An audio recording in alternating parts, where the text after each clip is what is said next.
veteran versus a rising young talent. Well done, gets into the pocket. Flames are shooting at the back. Big angle, he turns it up, man. These guys are going for it.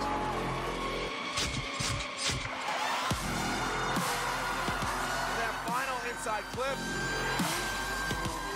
Lurking in the smoke, well done. Round of applause.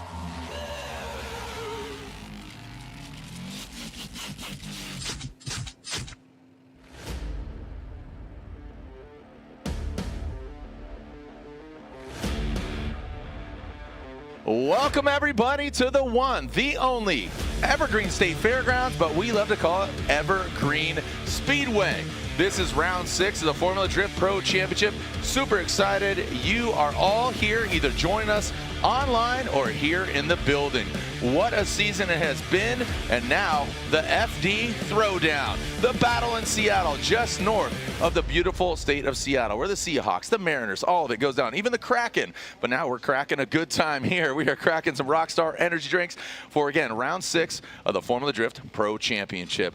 Super excited you're here, and yeah, why don't we do that? Let's fire that one up. Yeah, might as well. As we take a look back, round 1 of the Formula Drift Pro Championship began in Long Beach. Walk us through, Jacob. Yeah, an incredible, absolutely insane event, and you can see here went down to an amazing battle where Connor Shanahan ends up taking that win against Frederick Osbo in what turned out to be an incredible night, and that leads us to the next round, which is also an unforgettable night.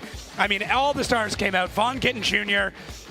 Going head-to-head with James Dean in the finals. James overshooting, coming off down the hill, going off-roading, 4x4 in the Mustang. Not a Bronco, that is a Mustang, but ultimately the OG, Von Gittin Jr., taking the win and moving us on to an incredibly hot night in Orlando. Not that anybody should be shocked. And some of the most insane battles, Odie Bakshis, James Dean going at it. I mean, that's your 1 and 2 right now.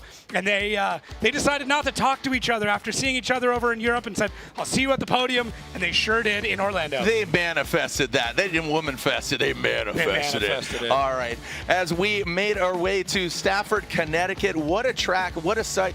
I had a fan say earlier, dude, you said Stafford is maybe your second favorite event? I said, I don't know, man. It's hard to beat. Everyone was so kind. The driving was insane. It was just a flawless event. We saw a little bit of rain. Obviously, the R word. We hate to say it, but obviously it is. We saw a lot of it as we made way through the entirety of the season. But it has been such a fantastic journey, and it was an all-Irish podium in Connecticut. Now, Midwest Mayhem. History was made, and unfortunately, not the best way possible. Yeah, got hit with unprecedented rain. I mean, all the reports coming in said it is the most rain that they'd seen, I think, in almost 50 years. Wow. Crazy, crazy amounts of precipitation. We got through qualifying. We saw a couple of battles in top 32. Unfortunately, though, with the amount of rain that came down, everything that the team at the track and here at FD could throw at it, as you can see with a bit of that time lapse, we made a lake and not able to get through it. And that was just footage of the drizzle. Yeah. But it became a lake. It wasn't a pond. It was a lake there at Indianapolis. Again, that raceway there. As we look at our Pro and Pro Spec Championship schedule, we have 2 more rounds after this. We have Las Vegas, a new venue, not a new venue for us, but a new track within the LVMS, Las Vegas Motor Speedway, the Bull Ring. So we'll see who can be the Matador and take on the Bull Ring. And then finally, the Shoreline Showdown, round 8, to find out who will be our 2026 Formula Drift Pro Champion. The Pro Spec Champion will be crowned in Las Vegas at the final round of 4 of the Link Engine Management Pro Spec Championship. Nice casual Friday here. First time ever under the lights. I like it. Here in Seattle. I don't know. I'm a little indifferent. Okay, I like to see how beautiful it is. The upside is, I think it makes everybody happy because it gets dark later here. Yeah. So it's going to be really nice. I'm Jared Deanda. This right here is Jacob Gens, host of the Outer Zone podcast and many other things. But the blue beanie, the teal toque, the beef smoker, the diesel destroyer, the hockey player, all of it. This gentleman right here. I know your resume keeps growing. Just collecting nicknames. I mean, I appreciate it. And I said he looked like a substitute teacher with his mustache. I love you, but I don't know. We'll see. Again, I'm it's gonna going the year. I know your wife's going to text you right now. I like substitute teachers. All right. right, here we go. Let's take a look at our Drivers' Championship standings. James the Machine Dean, 160 points. And not only is he defending champion, but he won 3 championships in a row pre-COVID, comes back his sophomore season, wins a championship in 24, wins in 25. Can he do it again? Be not only the first ever 4-time, 5-time, but potentially 6-time champion. Double three-peat would be wild. Dude, double three-peat? Yeah. Again, I met Sebastian Loeb, 9-time WRC in a row.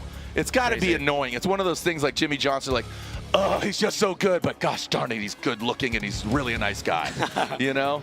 But Matt Field, Von Gittin Jr., to Blaine Disruptor there, as we said in Atlanta earlier, Ben Hobson, Adam LZ, Dan Burkett. And a fun one to watch this weekend, Shinji Manoa. Yeah. Hiroya Manoa's dad is wearing his son's race suit. He's driving his car. I saw Shinji, the pops. I said, man, Hiroya, you've really aged over the time since I saw you last year. That's going to be a really fun one to watch. Trenton Beecham, Diego Higa. Those are the points. Who are you excited about seeing? Who is really, who is showing their stuff out here? I mean, our top 5 have all looked incredible during practice. A couple other drivers. Adam LZ seems back on it.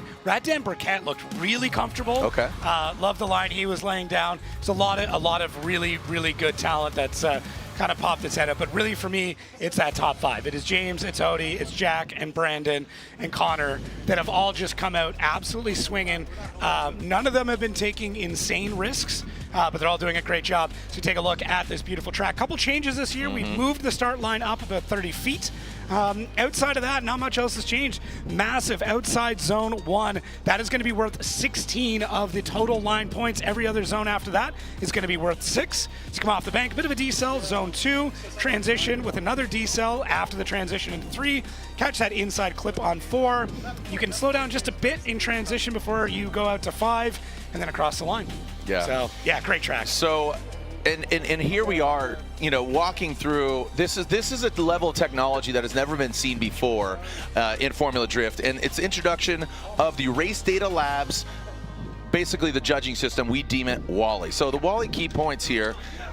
Walk us through what Wally is specifically, though. Yeah, Wally is basically a telemetry. It's a measurement unit that sits on the top of the vehicle. So each one is laid down on these magnetic fixtures with a QR code as well as an NFC tag in it, so they know exactly which car it's being attached to. And each car is measured meticulously, so we can get millimeter, or eighth of an inch, precise location anywhere on the track. And then that will allow us to set up the scoring for line and angle, each of those getting 40 points respectively, and then 20 points left over. That goes to the judges for style. So, and it's honestly, the style score has been one of the biggest factors when it comes to qualifying. Talking about the zone breakdown here, which is pretty interesting. Again, you talk about the 40, 40, 20. The zones, so again, that's the line, angle, and the style. So line, there's 5 zones in total. Outside zone 1, which is the big, massive bank, that has 16 points available out of the 40. The remaining has 6 points per of those zones. So here's some of our keys to success. Open the door, baby. Yeah, smooth speed adjustments coming off the bank. They don't want a big decel, anything like that.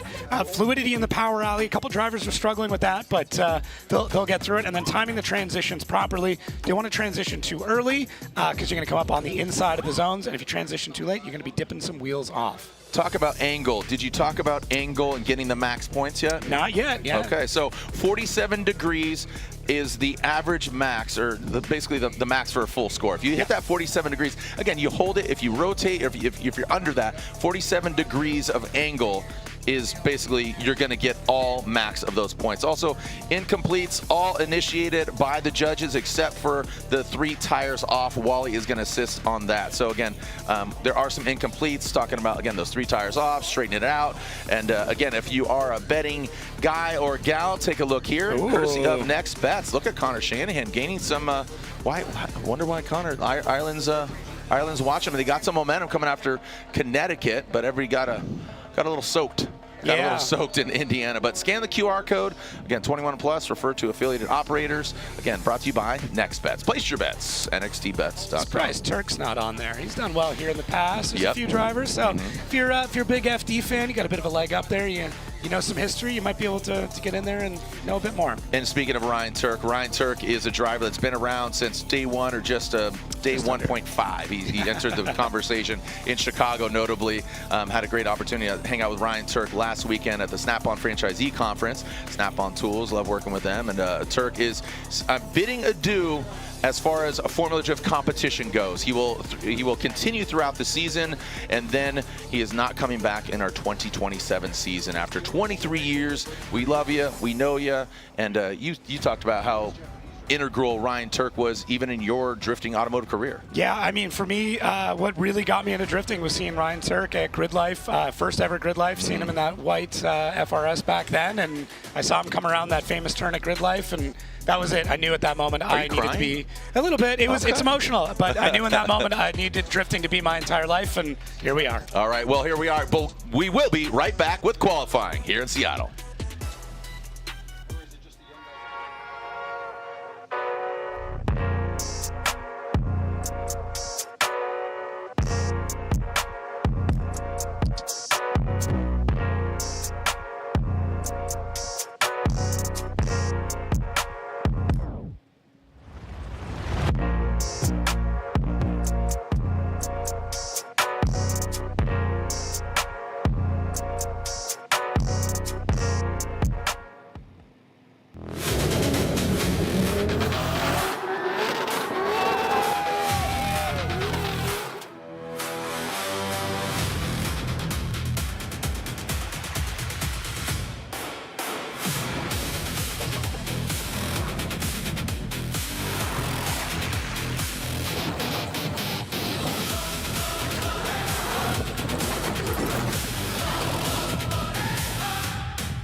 Vibe and live loud.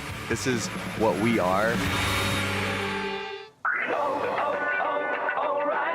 Check engine, ABS, or maintenance light on? There's an O'Reilly Auto Parts. Turn left, Tyler. Take the guesswork out of your warning lights with O'Reilly Veriscan.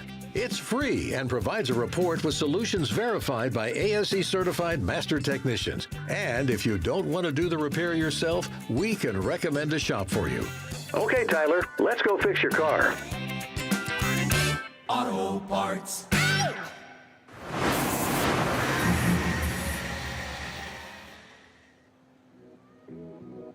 Evergreen Speedway. What a track, what a sight. Thank you for joining us down here. Formula Drift Throwdown, or up here for this case. Love this track, love the venue, love the fans. Hey, Seattle, Evergreen, stomp your feet for me. Could you stomp your feet? Make some noise. Let's see how loud we can get. Come on. Don't just sit. Get them off the seats in front of you. I see you with your headsets on. There we go. Atta boy, atta girl, atta kids. That guy's a drummer, you can tell. That guy's a drummer. Guy? Yeah. Oh, dude. Yeah. Easy. It's a family show, bro. You're number one. You jerk. I know. People that get on TV, it goes right to their heads. Yeah, just relax. Just relax, dude. Again, thank you so much for joining us. I'm Jared Deenda. Jacob Gettins here. We'll bring in Lorette Nickel tomorrow. And also our boy Greg. I know. Greg with 3 G's. All the G's. Dude. Oh, geez. Oh, geez. He's all G's. That's a very Greg line, too. He's the kind of guy that would say, oh, geez. That's his next tattoo. Yeah, actually, he has it. It's a tramp stamp. It's right, It's right all there. G's. Yeah, he's got a license plate. It says all G's. And, you know, the rain delay, not rain delay, the canceled event. Yeah. That is just, it was totally out of our control. We postponed events, we pushed events, and unfortunately, Indiana, you know, Ryan Sage is up here in the booth amongst our judges here, and I know it was unfortunate, but it needed to be done because even Sunday, admittedly, I was intended to golf. Couldn't golf. It was raining. It was still raining on Sunday. There's no way we could have postponed it till Sunday. So a lot of people are like, dude, why couldn't you do that? Like, just it wasn't in the cards. Yeah, it wasn't in the cards. I mean, it definitely helped out quite a lot of drivers. Jack Shanahan, that bumped him up into third because all that we took were the points from qualifying. I was thinking. Yeah, I got you. We're on the same map here. I was thinking. I hope so. Based on the rule set, it is you get the points from the latest completed round. Since we weren't able to finish top 32, it reverts back to qualifying. So Jack Shanahan qualified first, Matt Fields second, Odie Bakshi's third, James Dean fourth, Chris Forsberg fifth place. So that those are the drivers that are going to pick up the primary points in that. Brandon Sorensen as well in seventh, Cole Richards eighth. I missed Tommy Lemare in sixth. But really the big one in that is going to be Jack Shanahan. That did allow him to jump up into third place in the championship. And yeah, he's got, I mean, everybody in our top 5 right now have a really good shot at this championship. And you know, with only 3 rounds, but still 3 rounds left. They're those that are in the hunt for the championship. You never want to wish anything ill, right? It's like, I want to get first class seat. I don't want to miss their flight, but if it happens, it happens. Yeah, exactly. So all that being said is some of these drivers are hoping that their success and somebody else's potential demise or going out earlier, not qualifying high, would better, obviously, they're competitive. There's only one person and one team at the end of the weekend that's super stoked. Yeah. And that's the winner at the top of the box. Yeah, and if you really want to dive deep, the way that we build out those brackets, you know, it's going to be 1, 2, 3, and 4 are in the 4 quadrants of the bracket. Yep. So if you can be outside of that and not pair up, you're in a good spot. Speaking of one winner, there is only one part, and there's only one Dylan Hughes. Let's guess the part with the dozer, Dylan Hughes.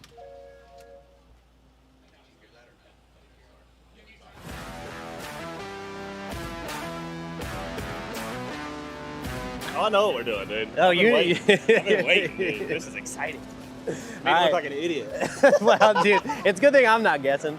Ben Hobson, speaking to the radium wrench. Hello there. This looks like a sensor. Definitely made of plastic. It is a plug-in sensor for that car that one person went to O'Reilly and ordered, and they said, "What's your VIN number?" And they showed them, and they asked them if it was 2-wheel drive or 4-wheel, and they said, "Ignition voltage regulator for a 2006 Hyundai Sonata." That is as hard as it gets. This is literally the hardest one of all time. Bro, so I set you up. I was confused. All right, let's see, what do we got? What is that? Oh, that is obviously a heat sink. Oh my gosh. No, this is a tough one. Dude, I have no idea. That is like the toughest one. It's really hard. It's only 2-wire. Gosh, man. It's killing me. It's I'm gonna go with it's just an on-off switch of some sort, obviously. It's like a temperature related. I mean, heat sink's gotta be close enough, right? That's exactly what it is. That is what it is, right? How about new? What is it actually? I don't know. Oh, that's not a heat sink. See the peanut? It has a heat sink. See the peanut? Dead giveaway. Thank you. Voltage regulator. All right. Now we know. That's hard.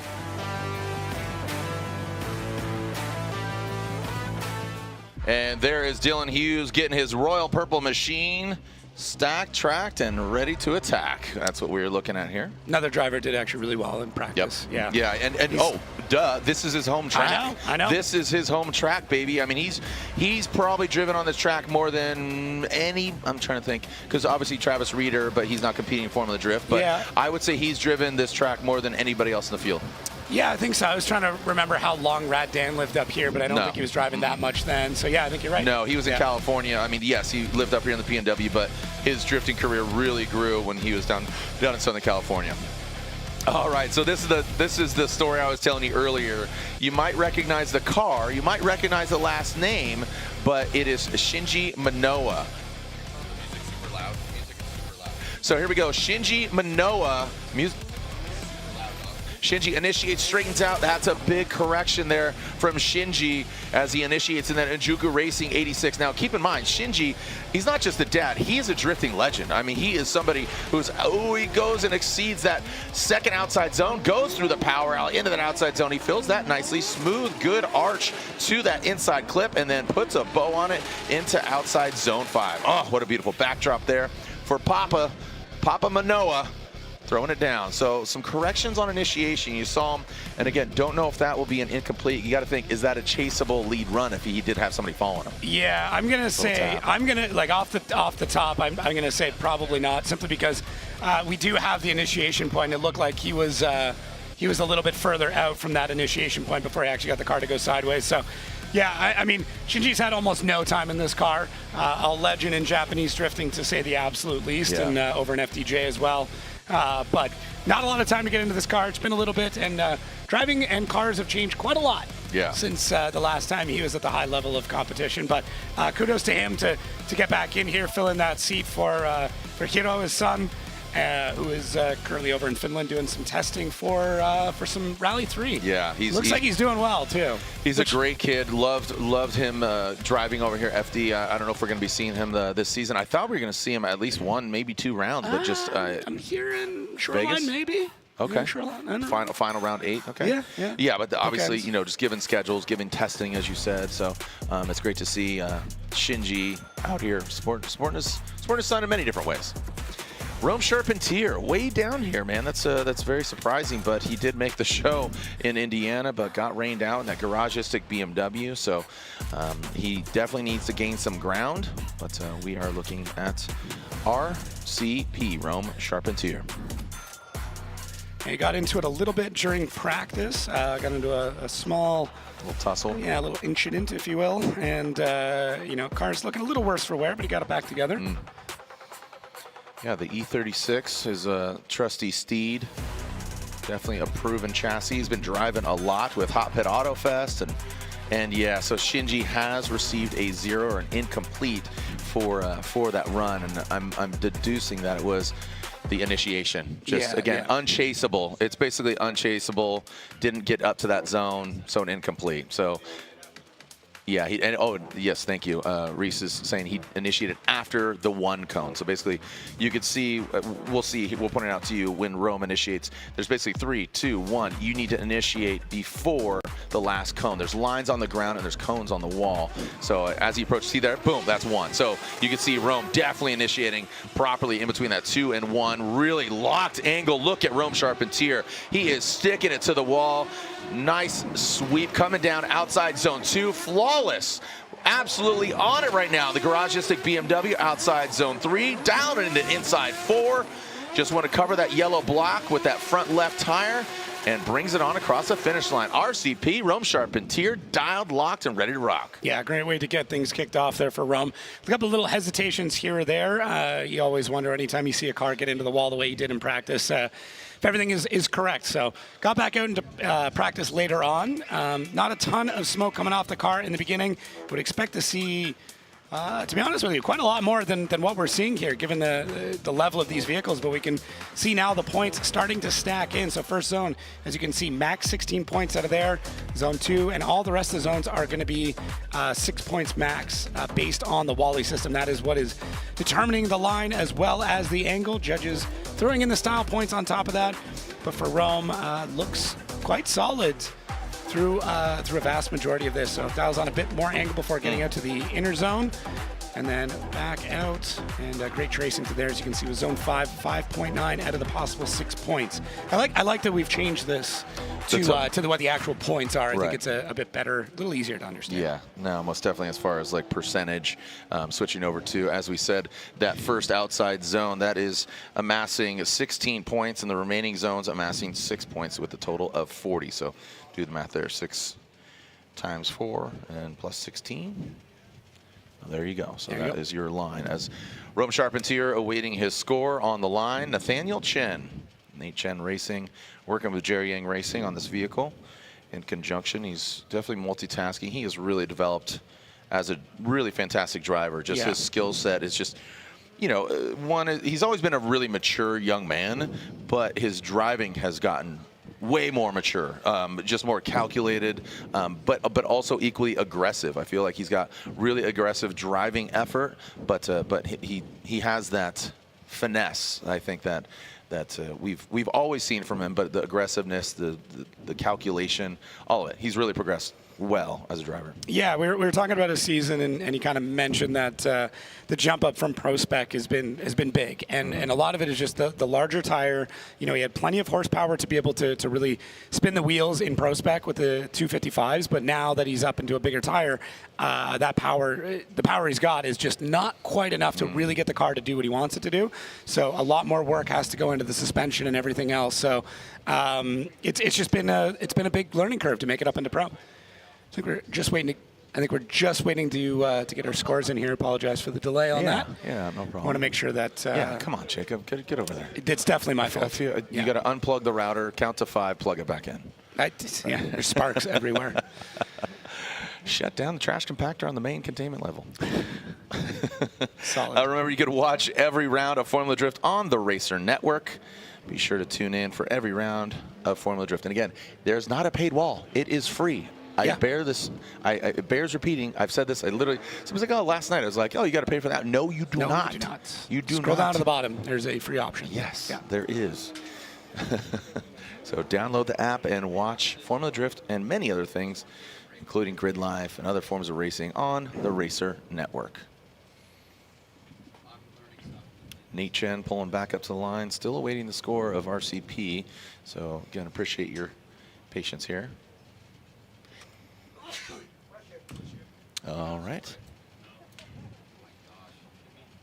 And yeah, really, it was a hot one today.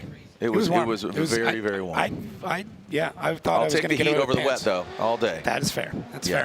All right, Nate Chen, we'll get back to the task at hand with RCP and back to the task of tracking.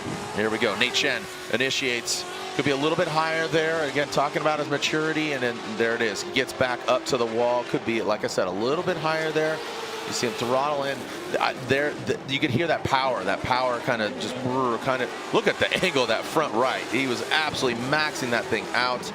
Talking about he punts that last outside zone indicator. That cone just gets punted out of the way.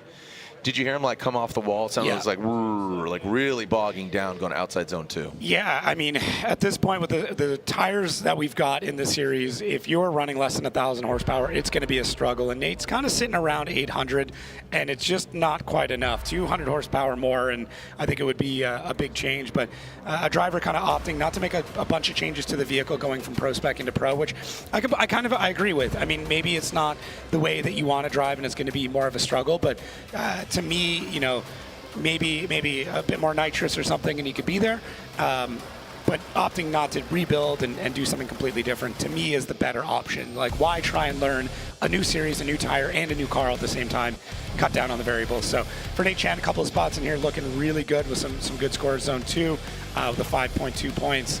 And 3.7. Yeah, so not too bad. I'm sure he's going to want to work that back and do a little bit better.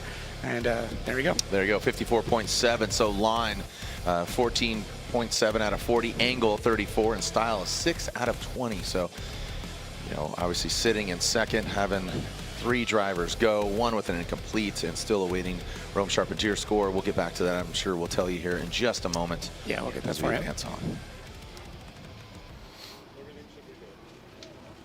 Okay. Getting the bugs worked out. Yeah. And there it is. Rome. So 72.23 for Rome. So you can see 32.9 out of 40 on line, 31 out of 40 on angle, and 8.3 in style. Brought to you by K&N, the official filter of Formula Drift here in the K&N qualifying. Coming to the line, Connor O'Sullivan, lovingly nicknamed O'Sully. Pretty simple, straightforward nickname there in the United States Army. Do we know he has duplicate cars? Yes. He has a Pro Spec, and this was the vehicle that he prepared for Pro purpose-built. Is this the Pro or the Pro Spec? This is the Pro Spec vehicle they've got this weekend. So they've been playing around with a couple of different engine packages. I don't remember the exact displacement, but this is the smaller engine, so he's going to be kind of similar to Nate Chan. He's going to be down on horsepower a bit, but he's worked it really well this weekend. I think they've taken a bit of grip out of the car, made it easier to drive. You know, he's not on full kill mode, as we say, but we'll see. I mean, you never know. When it comes to qualifying, sometimes you make some last-minute adjustments. Connor O'Sullivan, United States Army, BMW, aggressive Manji, that pre-flick, loading it in and loading it on the left side, coming into the outside zone. Those white wheels standing out and really highlighting how dialed and locked in that angle, confidently coming into that outside zone 2 through the power alley, outside zone 3, flicks it in nicely, maxing out that angle, very fluid, going to inside clip, that inside zone 4, almost exceeding that tire there, but that's what you got to do here as far as throwing down a solid qualifying run. Pretty straightforward. Yeah. Nothing too extra credit wise, but overall pretty tidy. Yeah, looked good. He got up on the wall nice and early, got the car situated, and not a ton of corrections at this point. You know, we're not seeing a ton of wobbles. Could be a bit deeper in a few spots, but 9.8 out of those 16, not looking too bad. It's coming through zone 2. Car, same thing, looks great, and 5.5, 5.3 respectively into those zones. And you can already see that this line score is looking really, really good there for Connor O'Sullivan, almost getting a perfect zone 5. When it comes to the zone scores, specifically with line, going over the box is going to be a bigger penalty than going a little bit shallow. So it's a much bigger deduction if you're going past the zone. And there's a small buffer there of about 6 inches. So if you look at that line on the edge of the track in the zone, that's kind of where they want you. And there it is. He jumps that #1 spot with a score of 77.3. So again, just pretty even across the board, getting that C plus maybe, if it was a test. Like that. Yeah, hey, C's get degrees, baby. Yeah, well, okay. I won't go into my scholastic career. No? We can compare notes. I went to culinary school. I can't say anything. Yes, chef. Yeah. That's what you say. TLO, Tommy Lemaire, fellow Canadian here of the Canuck to my right. Tommy Lemaire, we know what he's capable of. How's his injury? He's all good? I think he's fine. He poured some maple syrup on it and he's set. He rebooted. All right, here we go. As TLO, Tommy Lemaire, max angle. Look at that. 49, 48 degrees of angle. You can see the telemetry there in the corner. 70 plus. Ooh, got a little squirrely down there, bud. Pitter patter. Let's get at her. Maxing out that angle. Coming into outside zone. Am I right? Like, I feel like he's almost like trying to go for a backy here as he goes through that power alley. Good transition. But you see how he lifted and then got back on throttle. We need you to be more fluid through there. Again, that is essentially a decel area, but to what degree it can't be maximum. Yeah, you can have a quick little decel at the end of this track, but yeah, Tommy Lemaire, you can see trying to get those angle score as high as he can. 47 degrees is what you're looking for the max. So Tommy looking good through zone 1, zone 2 not too bad, but I think the judges are going to knock a few spots here for style. As we said, that is worth 20 points. That is the human element in our judging for this season and moving forward. That's how we do things. So 40 for line, 40 for angle, and then 20 for style. So the judges have a couple different ways that they do it, but basically each judge determines what it is, and then we average out those 3 scores, and that is how we get their style score here in qualifying. And again, if you're just tuning in, qualifying is back 2 runs as a 79.53 for Canadian driver Tommy Lemaire, TLO. So again, notably, I always bring it up, James Dean, who won the championship last year at the banquet, says bring back qualifying, because in Pro Spec we still have the bracket qualifying, the bracket battles, basically courtesy of the driver liaisons, the teams, everybody agreed and went back to the 2 non-consecutive single qualifying runs. I will say I think seating is absolutely perfect in Pro Spec. I like it in Pro-Am as well. I think it's a great way to encourage drivers to increase their battle craft, worry about head-to-head, worry about tandem, don't worry about qualifying, just do that. Because in theory, one half of that battle for you is a qualifying run. Yes. You're in the lead. So, you're kind of doing it anyways. I'm sure I will get some DMs about that, but don't worry, dude. No. Don't worry. No. Do not slide into Jacob's DMs. I'm telling you now. Thanks, buddy. Yeah, great defender over here. Don't you give me back my son. Give me back my son. Jeff Jones again. Didn't hurt his thumb. He hurt his pinky. So I kept saying thumbs up, but it's pinky's down. It's distal, not radial. Yeah, there we go. Jeff Jones. I know what you're saying. All right, here we go. Jeff Jones and that big drift energy Nissan Z. He is ripping it right now. Good angle from him. Again, the white wheels really highlighting that degree of angle on that front locked into that second zone. These guys, and what I love about that overhead shot there, making me a little nervous, puckering up there as he goes towards that wall. Now, transitioning in that last outside zone. Again, maybe just a bit of a hiccup there. Take note of that overhead, you'll see where previous years we had the wall and had that zone. I think we bumped it out a little bit, creating, again, you can see different layouts over the years. We've widened that power alley in a couple different areas. Yeah, I mean, this track's gone through a lot of development. 21 years we've been coming. I've taken the time between events to kind of rewatch them and watch them back from like 2012, and it's really cool to see not just the progression of the driving, but the progression of the track as well, as we've had to change things, just the power that these drivers are making. But yeah, Jeff Jones not looking too bad. A little herky-jerky in a few spots where it kind of drives at the zone and then has to flick the back end around. I think that's going to, it's going to affect the style score for sure. Judges really want this smooth. They want these nice, fun transitions. They want the car really stable. I mean, if you're pulling the handbrake in places you shouldn't be, you can kind of watch those style points start to bleed away. I mean, look at right there, average 43-degree angle, so 35.9, 30.1 as far as line. Utilizing the Wally, they give him 12 points out of 20, which equates to a 78 for Jeff Jones. Loving the Wally, love the addition. It's not AI, we're using telemetry, the unit on top, so it's a level of education that we've had to educate you, the fans, even educate ourselves as far as how, even from round 1 to here at round 6, it is constantly evolving. The Race Data Labs team, Michael, shout out to him and his team, doing a great job. Will the Thrill over here as well, as we are looking at Jonathan Castro here from Dominican Republic. Initiates a little bit low here in that Toyota GR86. You can see dropping below that line. That's going to hurt him. And it just, look at that. Man. That understeer just locking in and just tracked his way in. I think that very well might be an incomplete. Yeah. Unfortunately for Castro. Just again, this is where I always defect to.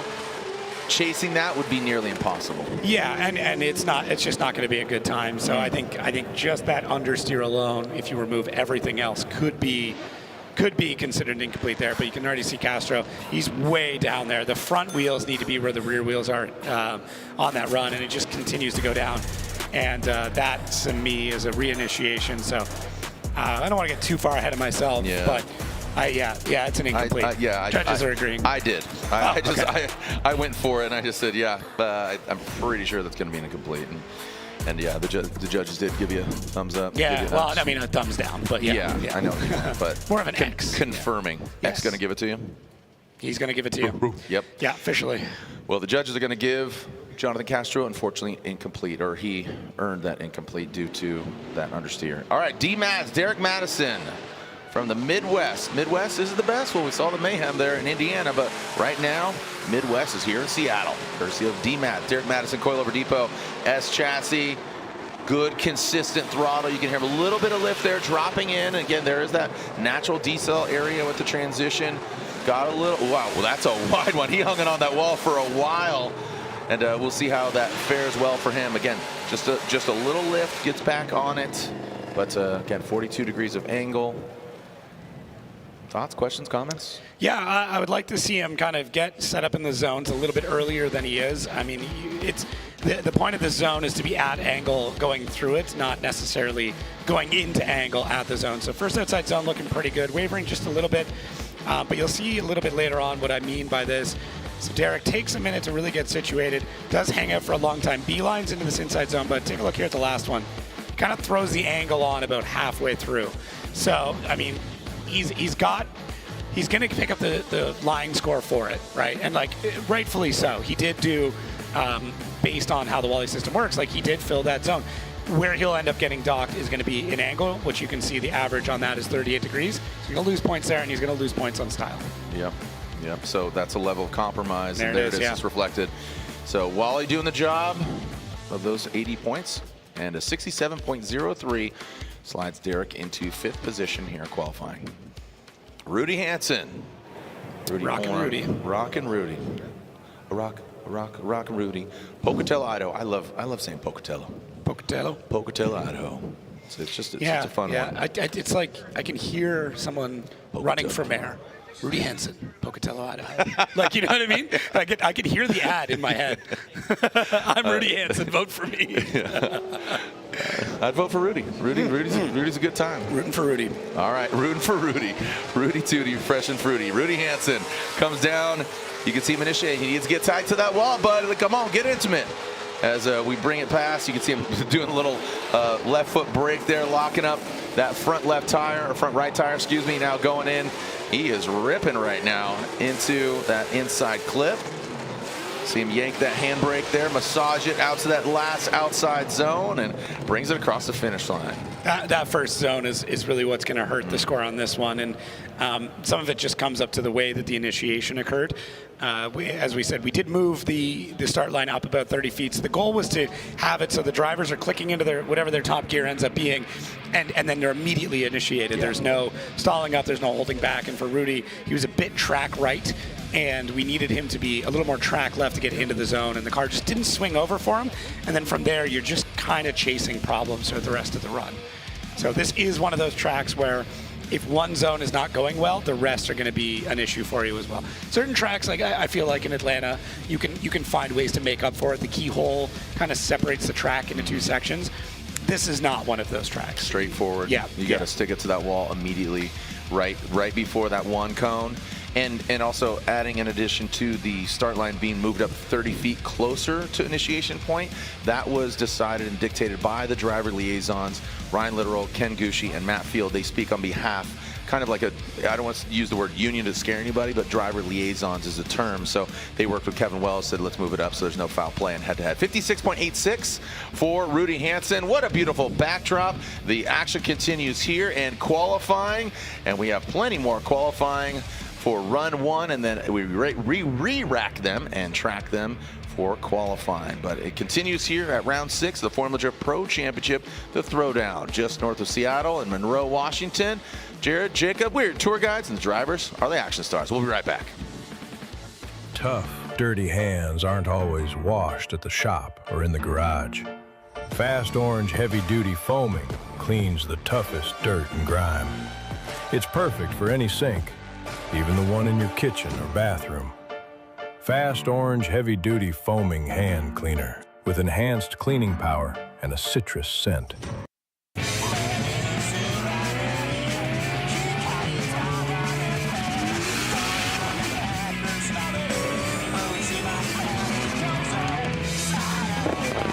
So れは国境を越えて時代やメーカーを越えて趣味嗜好すらも超えて車を愛する人たちをつなぐもの、つなぐ感情、レイズ。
Dude, I don't know if I should salute, cry. I mean, this is Nat Geo, baby.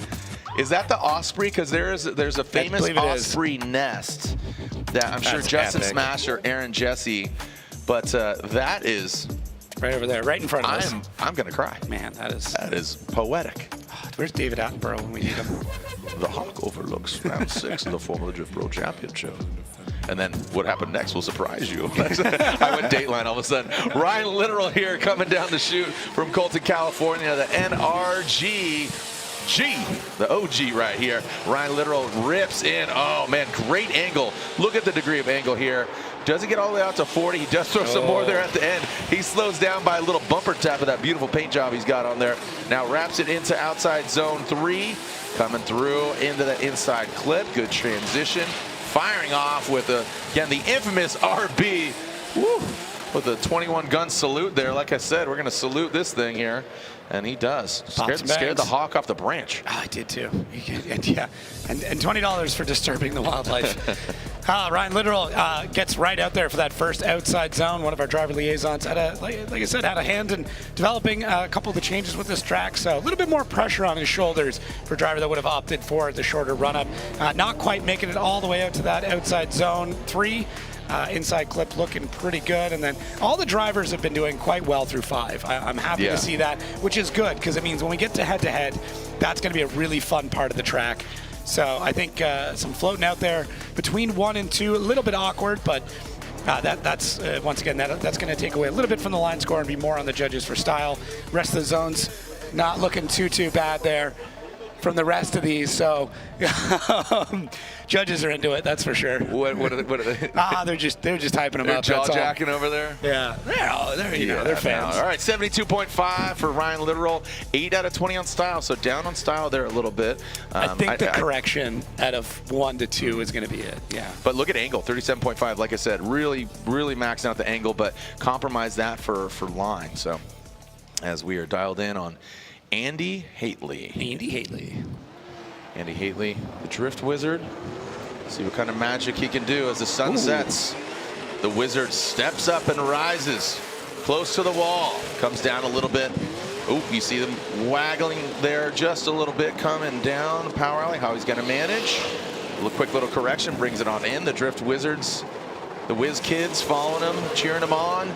Now into that inside clip, good transition. You can see minimal corrections, back on throttle. Again, I'd really like to just see him power through there.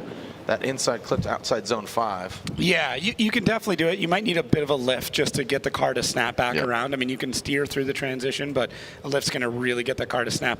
And he's struggling a bit up on the bank and just never found his footing up there, trying to wiggle the car up to fill that zone as much as he possibly can. He picks up a few points there, but it's not going to be the score he's hoping for. Coming through 2, not too bad, and shallow through 3. And then, about midway through that zone 4. So points kind of losing it there. So Andy trying to work his way, trying to feel comfortable. I think taking out a couple of those adjustments or just being a little bit more committed is going to be the difference for him to pick up a few more points there. You can see average 41 degrees, so and the line 22 out of 40, so definitely leaving some points there on the table. Yep. And it all equates to, for Andy Hately, a 64.33. How many vehicles are all the way here? I should say drivers and respective vehicles. You know, we want to fill a 32-car field. We've had some rounds in the past where either drivers were a no-show or unable, you know, if it's Von Gittin Jr., for instance, or somebody like Fetty wasn't at last round. Yeah. And, speaking of Federico, he is in the building. Nope, that is Daniel Stuckey. Oh, Daniel Stuckey, my bad. It's all That's good. Right. That is a last-minute change, so you are forgiven on that. So Stuckey hopping in Fetty's car, and this is going to be interesting. This is going to be interesting. Daniel Stuckey taking the keys to Federico Sharifo's BMW, the vehicle. Again, Stuckey racing. Now he's flying that Pennzoil flag. It's like he's helping Fetty out by getting in this thing, and he's making it look good. Again, we know. That's showing you the talent of Stuckey here in that Pennzoil Ultra Platinum vehicle. And I mean, it does have Stuckey on the door. Because I saw it earlier, and I was like, and I did see it in, admittedly, Stuckey's pit, but I just deduced that working on it, and it still had to have Sharifo on the door. Yeah. So that's why. They would have had to, I don't know, I'm not sure if we carry spare door cards, but either way, Stuckey got his name on the door, piloting that vehicle. It's been around a little bit. It's seen a fair few drivers at this point, but it's doing some extra work here, helping Daniel Stuckey throw down a pretty solid qualifying, considering he only had the last practice session to be able to drive this car and get used to it. So not bad. Big change. Basically everything has changed from the vehicle he runs. This is going to be a little bit heavier, different power plant, very different chassis. So good for him. That's a big ask. That's a big ask. All right. Well, we got Greg Bucell up here in the building. He's going to have his pit walk tomorrow. Your new nickname is All G's. All G's. Because there's 3 G's in your name, so you're All G's. There it is. Score 66.9 for Daniel Stuckey. Puts him into 7th position. Nice. Did we fully clarify on how many drivers? I'm still doing math. Yeah, please carry the one. Okay. Cody Buchanan ball, baby. Let's see what Buchanan here from Fargo, North Dakota. Saw him at Octane Auto Fest with the C-Boys. Life wide open. Reboot. Nissan 350Z. Love Cody. Comes into the outside zone. Definitely aggressive driving here. You could see him definitely higher than some of the other drivers on that outside zone. Need to fill all of it. Get up tight to the wall. Fills outside zone 2 properly. Going into 3, he is definitely ticking the boxes, maxing out that angle. Look at that, 63, 60, 59. So this should be really good. I like Cody's momentum from inside zone into outside zone 5. Reboot wide open, baby. Good job by Buchanan ball. Yeah, really nice and smooth. He's coming into his own. I mean, the rookie year has not been.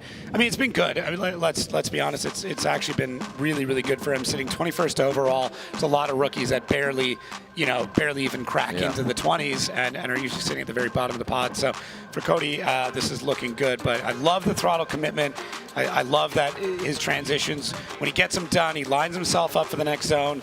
So it's just great work from him. And we'll hopefully see a score that reflects that. Comes out of that last zone, maybe a touch early. We'll see how that works. But man, no, he nailed it perfect. Look at that, Cody. A perfect score on that final zone. He said, "Hold my rock star, dude." Yeah. Hold my reboot. Hold my reboot. So yeah, that should be a really decent score. He there waved at the camera there at the end. Oh yeah. He waved at the drone. What up, dog? Again, really, and again, there's a few drivers going for Rookie of the Year. He is one of them. Cole Richards is on a tear, man. Yeah, I mean, Cole Richards 10th overall. 79.3. Look at that. The judges liking the style there, 13.3. So line could definitely tidy it up a bit more, but angle 35. So again, congrats to Cody Buchanan. A great score there from North Dakota zone. Cody Buchanan ball. Next up, this gentleman right here, ready to throw down Trenton Beecham in that Fleshlight Pro vehicle. Clonex says we are excited to see what he can do out there from Agoura Hills, Southern California. FL Pro. All right, let's see him initiate here. Loving the bronze wheels, looking slick, but needs to look even better. Let's throw some angle at it, dog. Come on now. There it is. Now, just I say that, he does. There it is. Dragon bumper brings it outside zone 2. You saw that handbrake there. That got a little sketchy because that caused the car to slide out towards that rear end, but it seemed to have worked out for him. Little clutch kick going to outside zone 5 and brings it on home. Mike's picking up the sound of the bumper dragging. Yeah. So yeah, for Beecham, I mean, he's got that car right on the ragged edge of grip. You can see he's picking up speed. He's not able to get it to completely break free. And I mean, they got a lot of forward bite in that car, and it's not too bad. It's just the hard part is going to be it doesn't have a lot more to be able to break a lot of traction. So he would have downshifted into a lower gear as he came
uses all the course. Almost taps that E36 back bumper and wing on the wall. Brings in the second outside zone. He knows his track. A lot of the reason why I'm pushing so hard is I know that like these fans and these people, a lot of them I even consider friends, they've been with me since I couldn't do a donut in a parking lot to now. So as much as the journey of success for me feels good, I know it feels really good for a lot of them watching too, because they're really just as much a part of it as we are. We are getting treated to some incredible driving here tonight. Adam LZ gets the win and advances to the finals. He is bettering his third place finish last year. Can he get the win? Current standings, Frederick Osbo, he gets a jump over James Dean, but Adam LZ could get some bump up too and tie Hiro Manoa and Odi Bakshis with 10 points if he gets the victory. Oh my goodness. There it is. Sup, dude. Oh, sup, Damn, he's posturing. Dude, he is. Look at that. That's wild. This Literally. is so sick. Yeah. Nature is a fan of Formula Drift. Massive wingspan on those birds. Yeah. Yeah. Only eat fish. 64.2 for Kenshiro Gushi. 64.2. And we continue with the action. So Ken leaving some style points there on the line and angle. See 25 out of 40, so down there quite a bit. We'll get Adam LZ back in the box there. Ran into a couple technical difficulties. We're back. We're rocking and rolling. Yep. And Adam coming into that burnout box, originally from Woodbury, Connecticut, now residing in Florida. Arguably one of the most popular drivers in the Formula Drift field, given all the content creation and videos. And I mean, his car collection, people would love to have it just in Hot Wheels form. Yeah. Now he's amassed so many cool, unique vehicles. He's a great contribution to the sport. You know, he obviously campaigned his own S chassis back in the day, was on RTR and the Ford Mustang for a few years, and then campaigned this BMW for, was it third year now? Yeah. Yeah. Yep. Yeah, I really do like him in the BMW. People were talking about it for a long time because he was running a few other series in it, and it's a great match for him. Yeah, the BMW has just progressed parts availability and access to vehicles or to parts over to all. As Adam LZ initiates, look at that, good, locked and loaded. The BC Racing wheels go round, and look at that, just a little hop, skipping and jumping. You can see that front right pulling some smoke off of it, so some left foot brake. Now coming into outside zone 4, you see that trunk lift up, the bumper get backed in, really dialed in on that inside zone. Now coming on in that last, so doing some battle damage there out back, but shouldn't hurt him too much. Yeah, I can really hear him working the throttle. You can hear the blow-off valve popping off, and just really working that car, trying to find the grip window, making sure he's staying into a great power band and finding as much speed. That is a ton of speed coming around the bank. And there's that left foot braking that Jared talked about. Floats the car out to 2. Look at that zone score in zone 2. 5.2 out of a total of 6. And through zone 3, zone 4, I think just caught just a bit inside. That's going to dock him some points. So the penalty for going too far in a zone is about twice as much as being a bit shallow. So, but the upside is if you want perfect, you got to be right on that ragged edge. So it's a tough gamble. But for Adam LZ, good line score, good angle score, and I felt like there's some style there, and the judges agree. And 81.10 for Adam LZ leads to the top of the pack. And all the LZ fans erupt across the globe. Oh, man. We're just... Ooh, PNW. Wow. Yeah, what a beautiful place. All right. Maybe it's back to being number 2. Ooh, okay. Again, Stafford was just a vibe, man. It was. And y'all are capturing it right now. Here we go. And Simon Olsen, welcome back, dude. I know he was unwell in Indiana, but obviously didn't miss much here as Simon Olsen in that Mark V Supra that we love so much. And see, kind of herky-jerky kind of on initiation now, looking a lot smoother. It looks like he's setting sail there with the Norwegian flag flying off the antenna. Yeah, Dang. Right on that inside clip. Loving this angle. Dang. And so, all right, So again, like I said, he just refined. He started churning the butter there, and then it just got smoother as it went on and melted on down. Yeah, there was a run of 2 halves. First outside zone looks good right at the beginning, and then you can tell he's holding that car back a lot. That's a lot of left foot brake, and I'm sure that's going to come into the style score. And then as he comes through zone 2, it's not too bad, but maybe not exactly where he wants it. Zone 3 is kind of, he's got it cranked out there. So doing a great job through that section, and then really dialed through zone 5, and you can see it 6 out of 6 on that last zone. So few places to pick up some points. Great job on the average angle. He's 1 off from a perfect score. I mean, 2 points. So for Simon Olsen, 38 out of 40 on angle is fantastic. That's a massive angle score. And 76.96, yes, sir. So still leaving some points there on style and line. Just again, just needs to fill it. Needs to get out there. Oh, Rad is right. Dang. Rad on the door and Rad in the sky. A radiator out front or back. Don't know his exact setup, but yeah, I believe he's probably out back. Yeah, Radiator Daniel. I'm a radiator guy. Yeah. No. Radiator, not radiator. Yeah. I remember when like Tony Angelo and Chris and they would just go, oh, the radiator. I'm like, what? Yeah, I'm from California. Radiator. Radiator. All right, Rad Dan, regardless, radiator, he is Radical Daniel. Initiating, throws it in there. You saw a quick little correction, but reinitiates. It doesn't reinitiate, but just threw some more angle at it as Rad Industries, the Mark IV Toyota Supra. So we saw the 5 down to the 4, maybe we'll see the 3. And going into outside zone 3, that's the number we're going to see now. Goes to inside clip, massive angle there. I like that. Definitely threw a lot of angle at it, maxing it out. How much do you think the drivers are taking into consideration? All right, single run qualifying, impress the Wally with angle. Yeah, I mean, walk us through the run, but elaborate on that. Yeah, there's a lot of talk about drivers taking different paths to driving to try and figure out like the best way to run the system, right? Like it's at the end of the day, every driver is out there to get the maximum score that they possibly can. So they're going to try different things, and that's some phenomenal. That's what I'm saying. And really smooth as well. Like it's a really good line. And yeah, I mean, you've got all those points on the table. You might as well find different ways to go about it. And I do like how it has affected qualifying in some ways, and there's a few ways that I think need to be cleaned up a little bit. The thing I like about it is it's pretty clear cut, right? It's pretty clear cut. This is where you made a mistake. Here's how much you made a mistake and what you need to do about it. And it does promote throwing some big angle. What I don't like about it, 69.06, nice, slides him into 11th position. So again, look at that angle, 35. So compromises the line, and as far as style goes, so yeah. So hitting that max angle, but compromises the line. Yeah, and the only thing I don't like is just drivers are trying to game it a little bit, but what I like is the judges are correcting it with their style score. Guys that are just handbraking to get into a zone, judges are like, nah, we don't want none of that. So there is a correction method in it, so I do like it. It all balances out. Here we go, Ben Hobson expecting his baby fairly soon here as Ben Hobson, originally from Alabama. Yeah, locked and loaded. Look at that, the signature pink RTR lights on the nose of that hot rod that is the RTR Spec 5 FD. Flames out the back, Pennzoil in the veins of this high revving Ford Pony.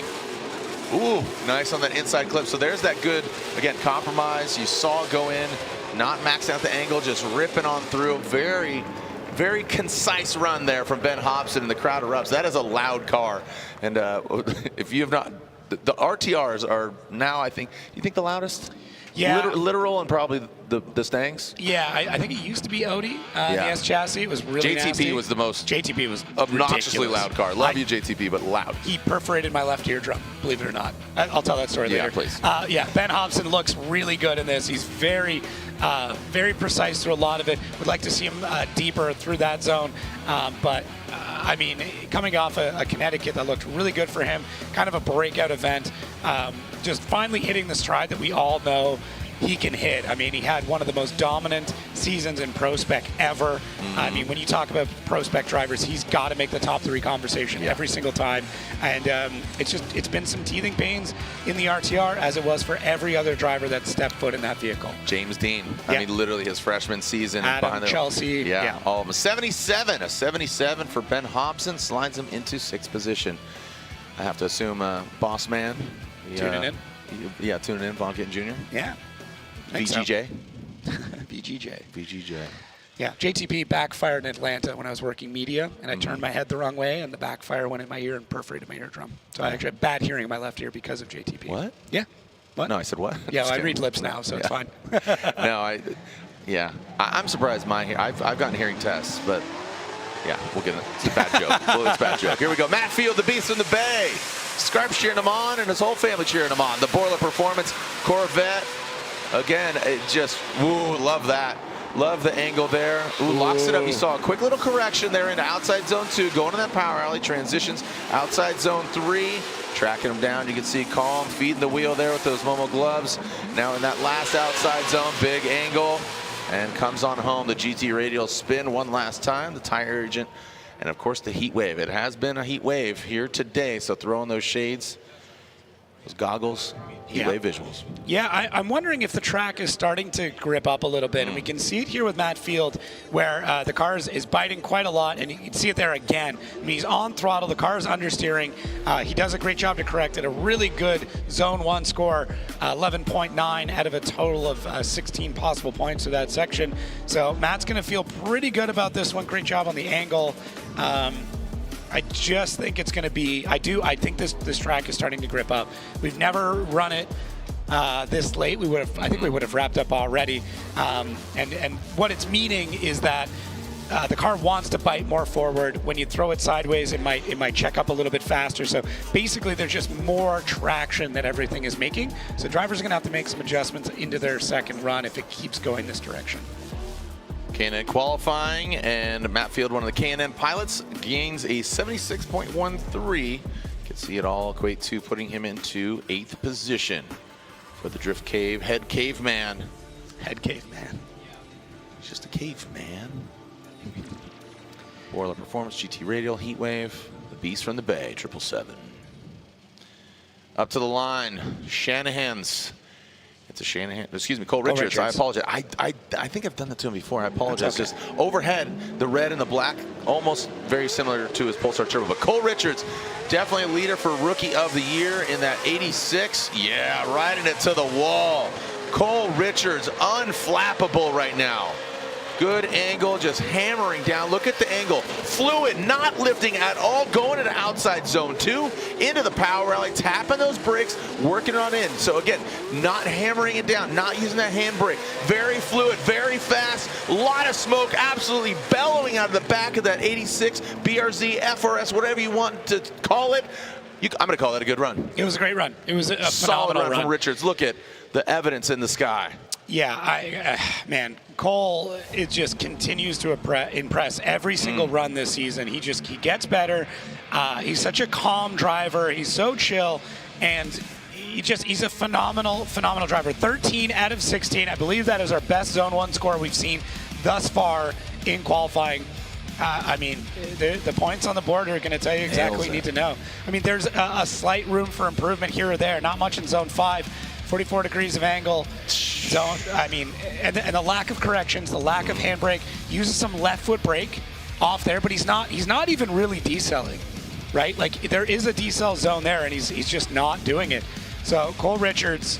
Does he take the #1 spot? I mean, right now, I mean, LZ sitting on 81. Just looking at that, that's 60. That's 68 right there. Yeah, I don't know if he could.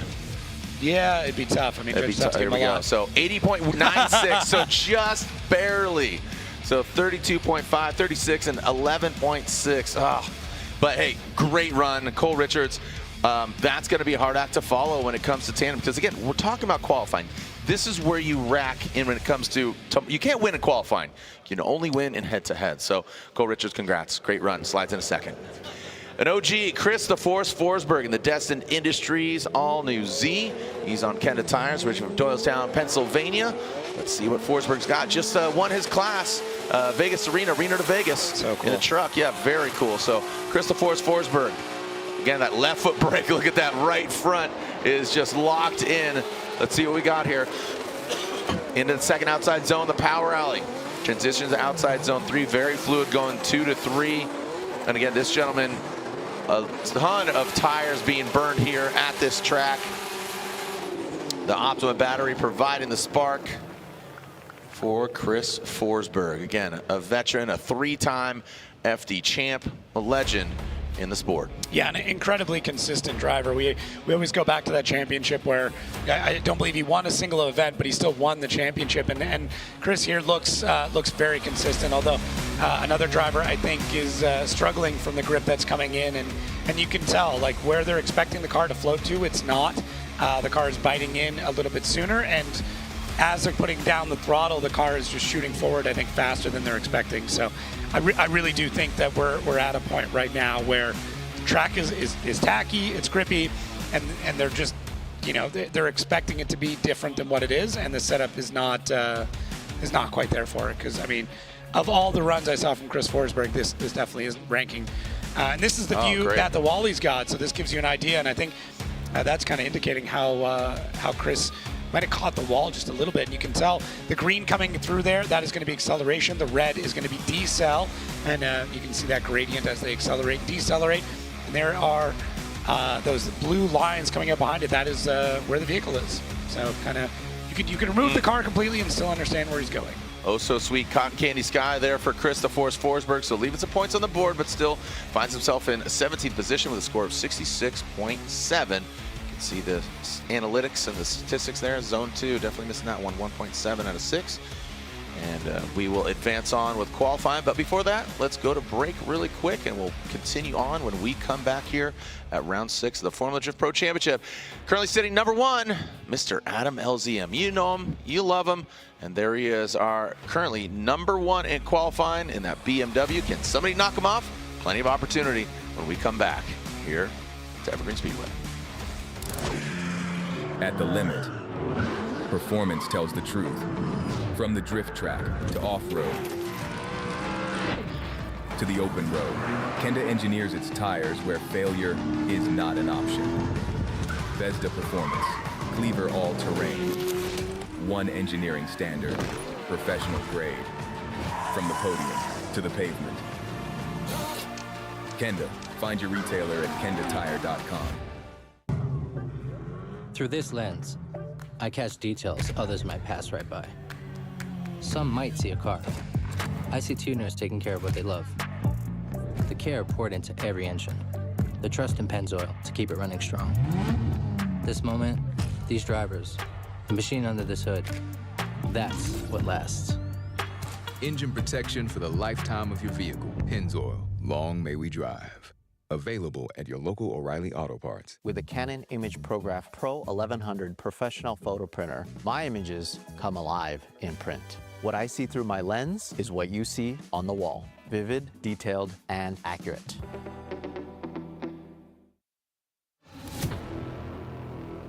Something has awakened. The horsepower and torque you always knew was there. Just waiting to make every drive thrilling. Track tested, off-road proven. Performance for everything you drive. Drive better with K&N. BC Forged Wheels, custom built per order, offering extensive design, finish, and machining options. Strength, style, and precision come standard. Track proven, street ready. BC Forged, proud sponsor of Formula Drift 2026.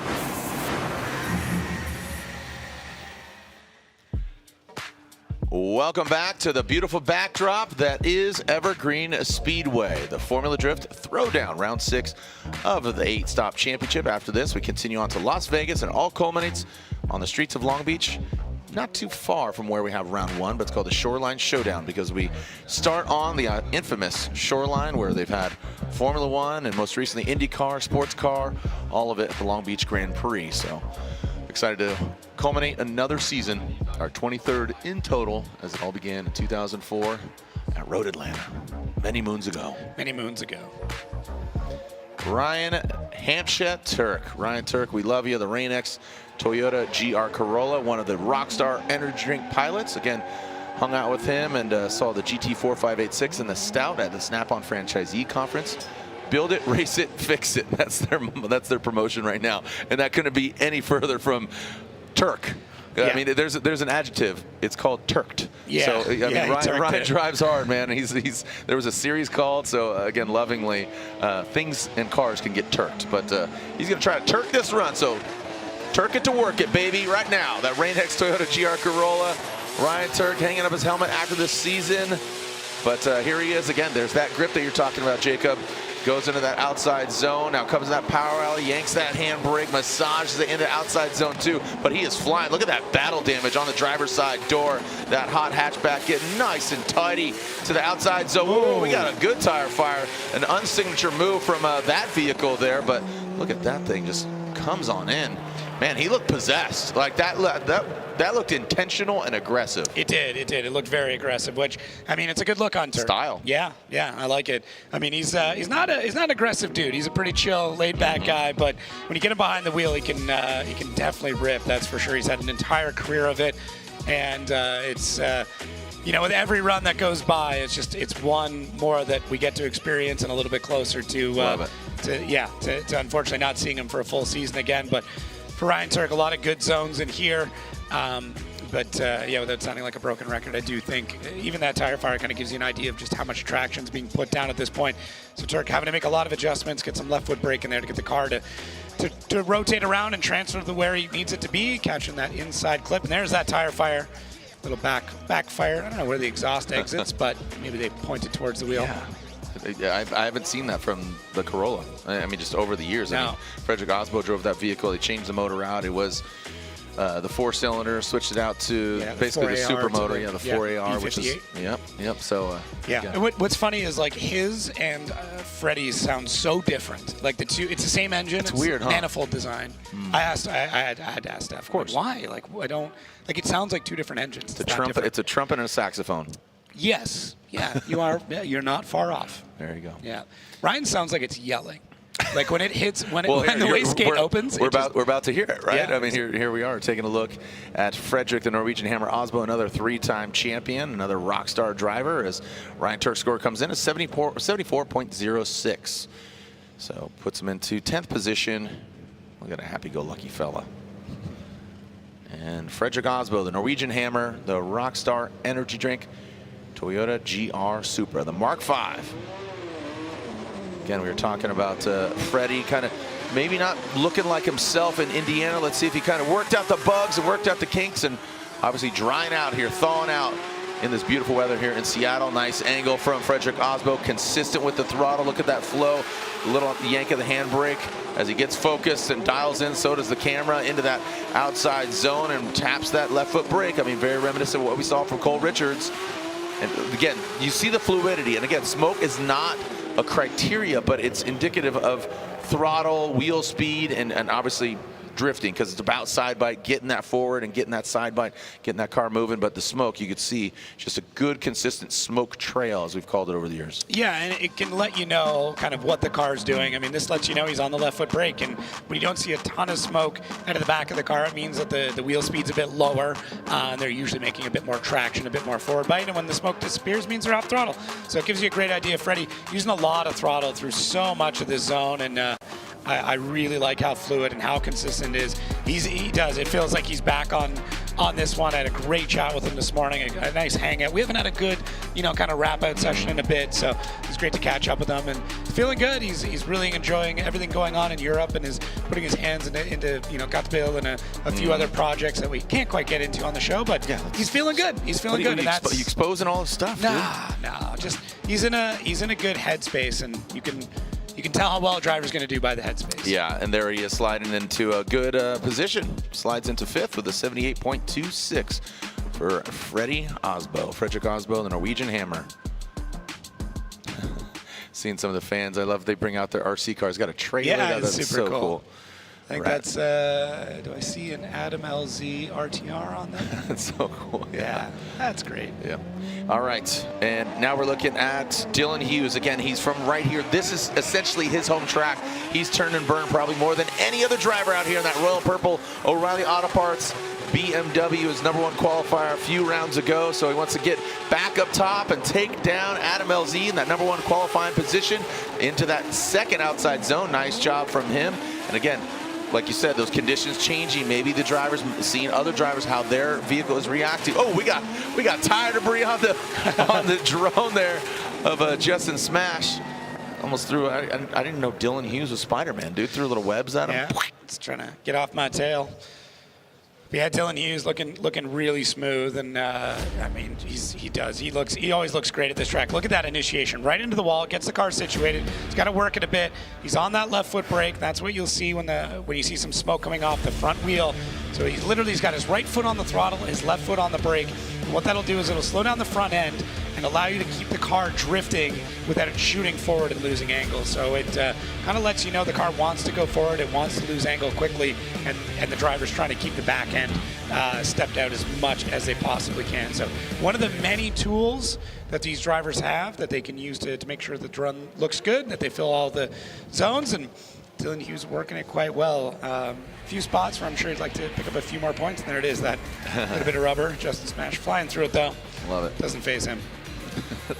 What if he flinched? Yeah, maybe a little, yeah. Yeah, because look at this, I love it. Going back home. Go clean it. Yeah. Get the tiny little, windshield wiper on that. Like the Volvo headlight wipers, get one of those. That's funny. I always love the Mercedes, the single one that goes. Yep. 69.90 for Dylan Hughes. Again, in that royal purple O'Reilly Auto Parts BMW. All right, here we go. Now there's a Shanahan, but it is the Connor variety. Connor Shanahan making a lot of noise across the globe. Let's see what this Red Bull Jerry Yang. Oh, buddy. Dragon bumper on the wall. Let's throw some more angle at it. He's got that. Again, proximity to the wall. You like how much he's digging into the wall, and again, carrying a lot of speed through that power alley. Like I said, let's get some more angle at it. He's placing the car properly, but he is 60 degrees now. Transitions in that last outside zone. Great placement. Again, you got to remember, a lot of these European drivers, when they came over, they're like a bank.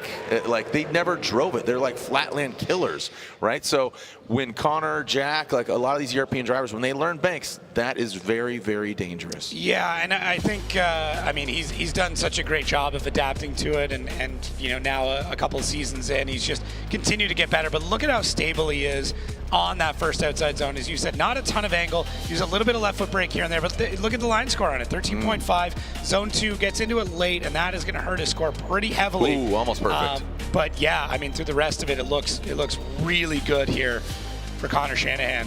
So it's just going to be that zone 2 that's going to kick things back, and that angle score. We're looking for a 47. That's going to give you all the points. It's going to give you 40 total. If you can hit 47 degrees average. That's an average, yeah. Over the run. Yeah, not just like, it's not the limiter where you just bing, hit the 47, it's done. It's average overall. 79.86 puts him into third. So again, a great run there from Shanahan, and angle score 34.2. So it is still good, but again, great placement by the car overall for Mr. Connor Shanahan. I love how aggressive he was on initiation. Just gets right into the zone, right on the wall. Here we go. Brandon Sorensen here from Las Vegas, Nevada, 22 years old. His little brother making history, the youngest ever to win an event. Yeah, he was talking some smack. He's like, I got more podiums than than the other two. I was like, dang, dude. Oh, bro. All right. Well, here we go. Brandon Sorensen, high flying Soren. Brandon Sorensen. Sorensen Motorsports, BMW. He is right there, man. He is ready. He is poised, goes into that outside zone. Nice job from him. Good placement. Speaking of quad lock, he is locked in on the back of the door, that back bumper, zeroing in on the inside clip, riding shotgun with him, and powers across the finish line. That LS-powered BMW again. Cameron, the younger brother, and the sister Amanda Sorensen, the big sis, cheering him on as Brandon Sorensen. Where's that going to rank? From gut feeling, it's looking really good. Gets into the zone.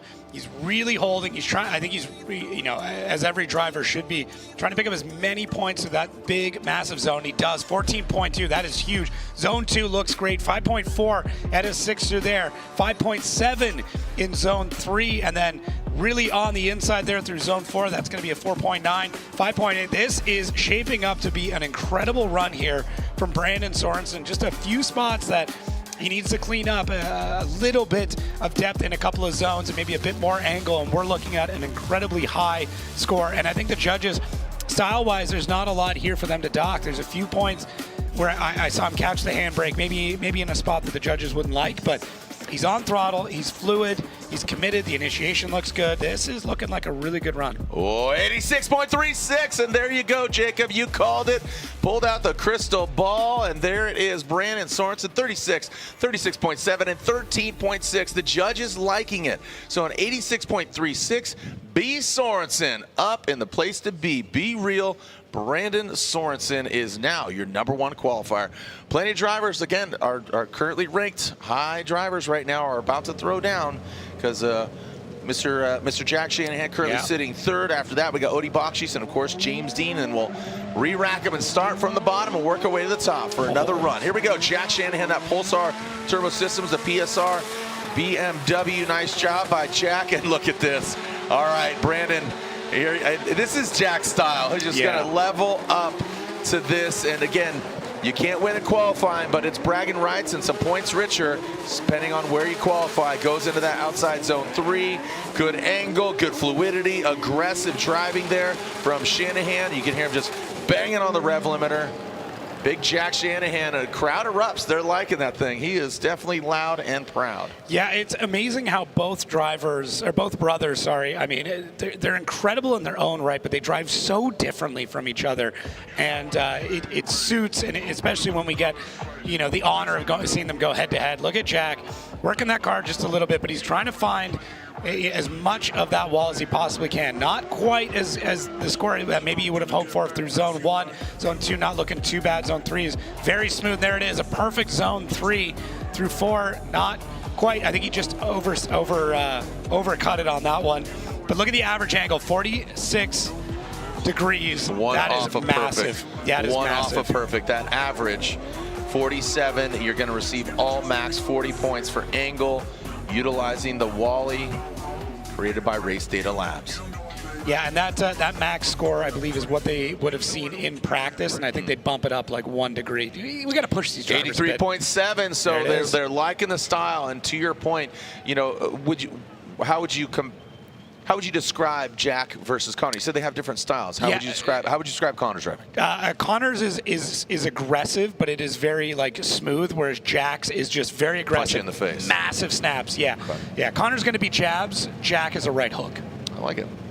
Odie Bakshis on the line, currently sitting second. A lot of eyeballs on him in order to. I mean, if I'm a betting man, Odie is one to watch here this weekend. I said it earlier in the interview, and I think the field suspension, the debut of the Subaru BRZ, he's making it look easy. It's like he's been driving this thing for numerous years, and just another evident job right there. Look at that max angle. It's at 48. Again, now transitioning into the inside clip. Fluid. Again, this is why he's currently sitting second. And just winding that thing up. I mean, just so well done. That LS-powered BRZ, Subi mods, field suspension, GT radials on the corner. He's looking for a standout breakout event here, right? And he's, just call it what it is. He's looking for James to maybe get knocked out early. Yeah, and I mean, that's the big thing. It's going to be a big hunt for points right now. And a championship race, as close as this one is, you're trying to pick up as many points as you can in qualifying is going to be massive when it comes to that final event. It could be the difference maker between winning a championship and for Odie standing next to a champion again, which is not a place he wants to be. And this is the beginning of that. We are now getting into the point where every point matters in FD, but we really start to map this out, and Odie is looking really good. At round 1, we're talking about championship. That's just where it's at, because again, 8 rounds, every round matters. So Odie Bakshis, you're seeing again 32.5 out of 40. So nice, love it. And as we are, again, let's take a look. This is great. Race Data Labs, the Wally. Yeah, I like this angle, too. I mean, this is a view you could never get in real life. Maybe if we got the drone out there, but it kind of gives you a different way of understanding how these cars are coming around that first bank and how he sets things up through the second one. And you can see there the deduction zone of going too far deep into the wall or into any of these zones, and how much you'll be deducted for going too far on the inside. So for Odie Bakshis, This looks really good. I'm not sure top spot, but pretty good. 81.46 slides him into third. Odie's going to be happy with that. You know, I mean, I think that's. I think he'll be okay with it. It's fine, right? It's fine. It's K. Oh, do not give me a thumbs up emoji. Yeah, I will send that's what that is. I will send you a fist. That's the thumbs up emoji. All right, currently sitting number 1, our defending 5-time Formula Drift champion, James the Machine Dean. Coming to us from Ireland, of course. He's got the green Type S night lights underneath that Mustang RTR ready to rock. Ripping into the power rally. He's showing you. He's flexing on you. Whoa. I mean, absolutely. Talk about dangerous. He is feeling the flow. This is like Irish Bruce Lee right here. He is flowing like water, dude. I mean, he is just so... He's having so much fun, and it's like, whoops, like Urkel, dude, did I do that? Like, my bad, sorry for partying. He is just concise, man. Let's take a look. Look at the smoke just enveloping the crowd here. Yeah, straight off the bat, I mean, James looks good. He's stable. A little bit of left foot brake here and there. You can watch him working through it. And he comes off the left foot brake for a second, and he doesn't lift. There's a spot there where you could settle the car, and he doesn't. 14.9 through zone 1 is absurd. That is ridiculous. Zone 4, 5.3. He's really on the inside of that. He looks fantastic. Angle score again, 38.8, almost perfect. Gosh. Guys, we are witnessing greatness. Yeah, this is incredible. I don't know. I mean, he might have lifted for half a beat through this entire run. He zip-tied his gas pedal. Yeah. He just zip-tied his gas pedal down, man. That's setting the bar right there. That's setting the bar. This is unreal. Just the way, like I said, I saw him, I think it was Connecticut, and he's like, dude, I'm having so much fun, and that is what I talk about being dangerous. Yeah. He's having fun.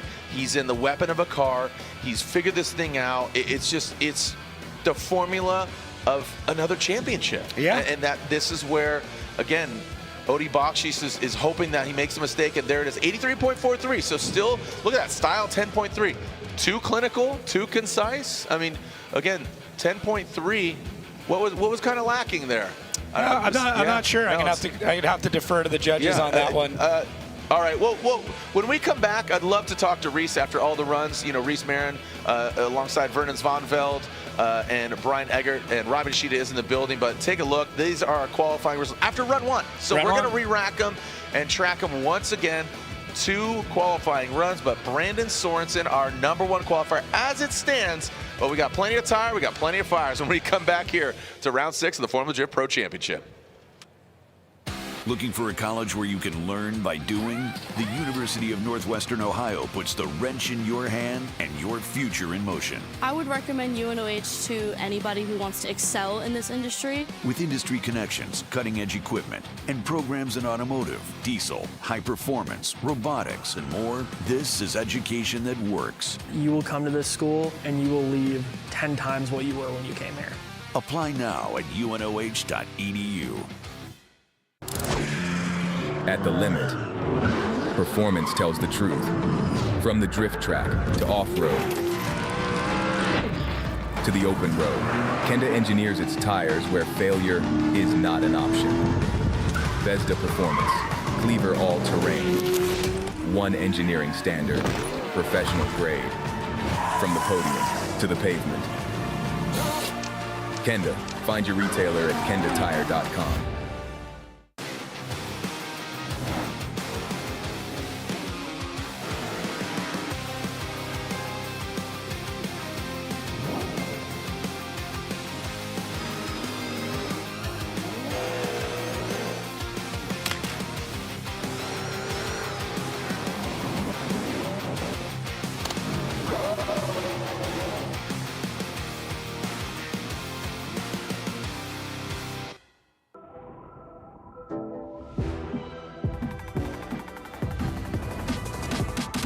Get out there and have fun. Because you've got Meguiar's. And we've got your back. From wash, to paint care, to maintenance and more, Meguiar's has your hybrid ceramic solution for every adventure. Meguiar's, reflect your passion.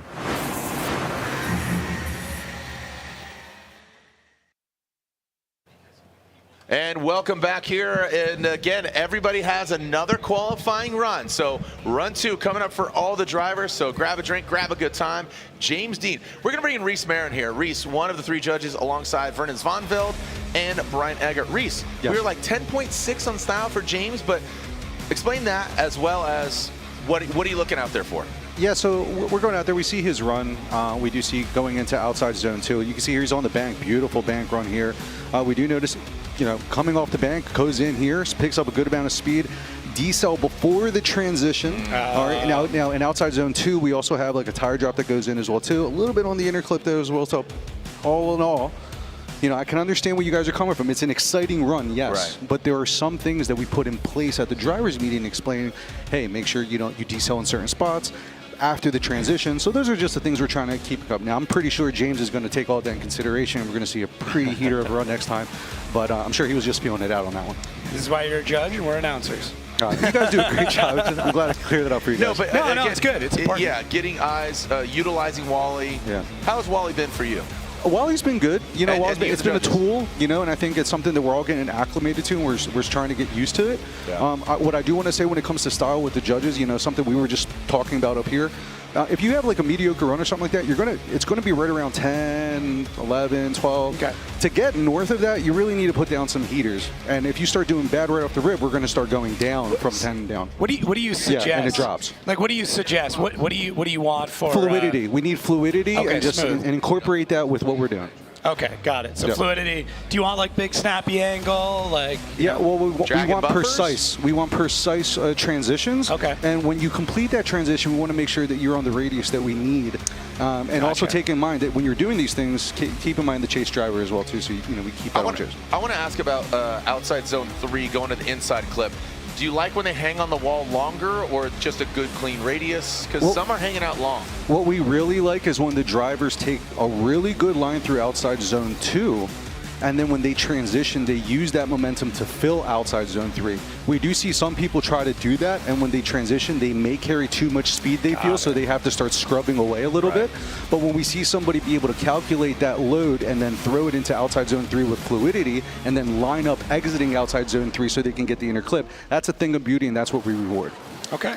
So you're kind of judging everything in between the zones is kind of where the style's coming in. Yeah, because we understand they have to get into the zones, they have to have angle, but how they piece it together is how we're looking at all the style. All right. Sick. Great insight from Reese. And again, if you haven't listened to it, I just listened on my flight from Orange County. And Jacob, you posted it. Yeah. You said, dude, great podcast.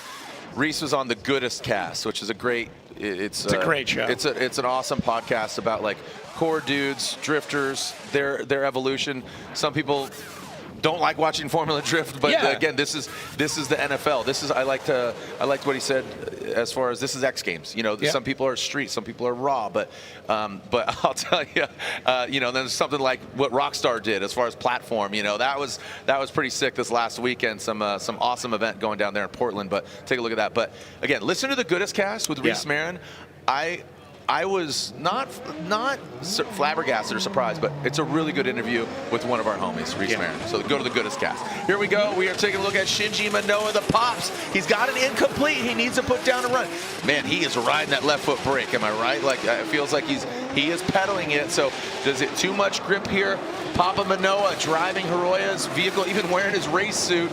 And right now, he is way on the inside. So it seems like he is really fighting that car. The car seems to be really gripping up, and you were talking about this earlier.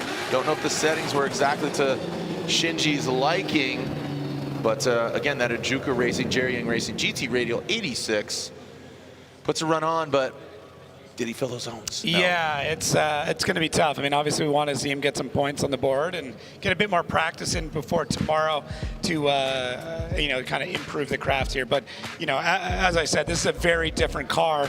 I mean, a driver that was I think the last time he was in FDJ would have been 2018. So it's been a minute. It's been a minute since he's been there, and his career in FDJ was fantastic. I mean, he podiumed almost half the time he showed up on track, which is an incredible record. But the cars are different. The driving's different. This is a completely different sport in a lot of ways. Like they just, especially going from FD Japan over to FD USA, it's just very, very different. So for somebody who's maybe put in, I don't know what he got in practice, maybe 10 laps, in a car of this caliber, just to get around the track, in my opinion, is an accomplishment. Yeah. Plus, I think it also kind of highlights how difficult these cars are to drive.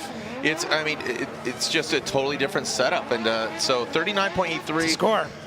Ooh, that was grasping at straws, man. So there's a lot to learn here for Shinji. Jumping in the car again. He, like you said, talking about driving in Japan. He's drove in D1. He's a legend, and his mom drives as well. I mean, there's a great article in Wrecked magazine that you could read.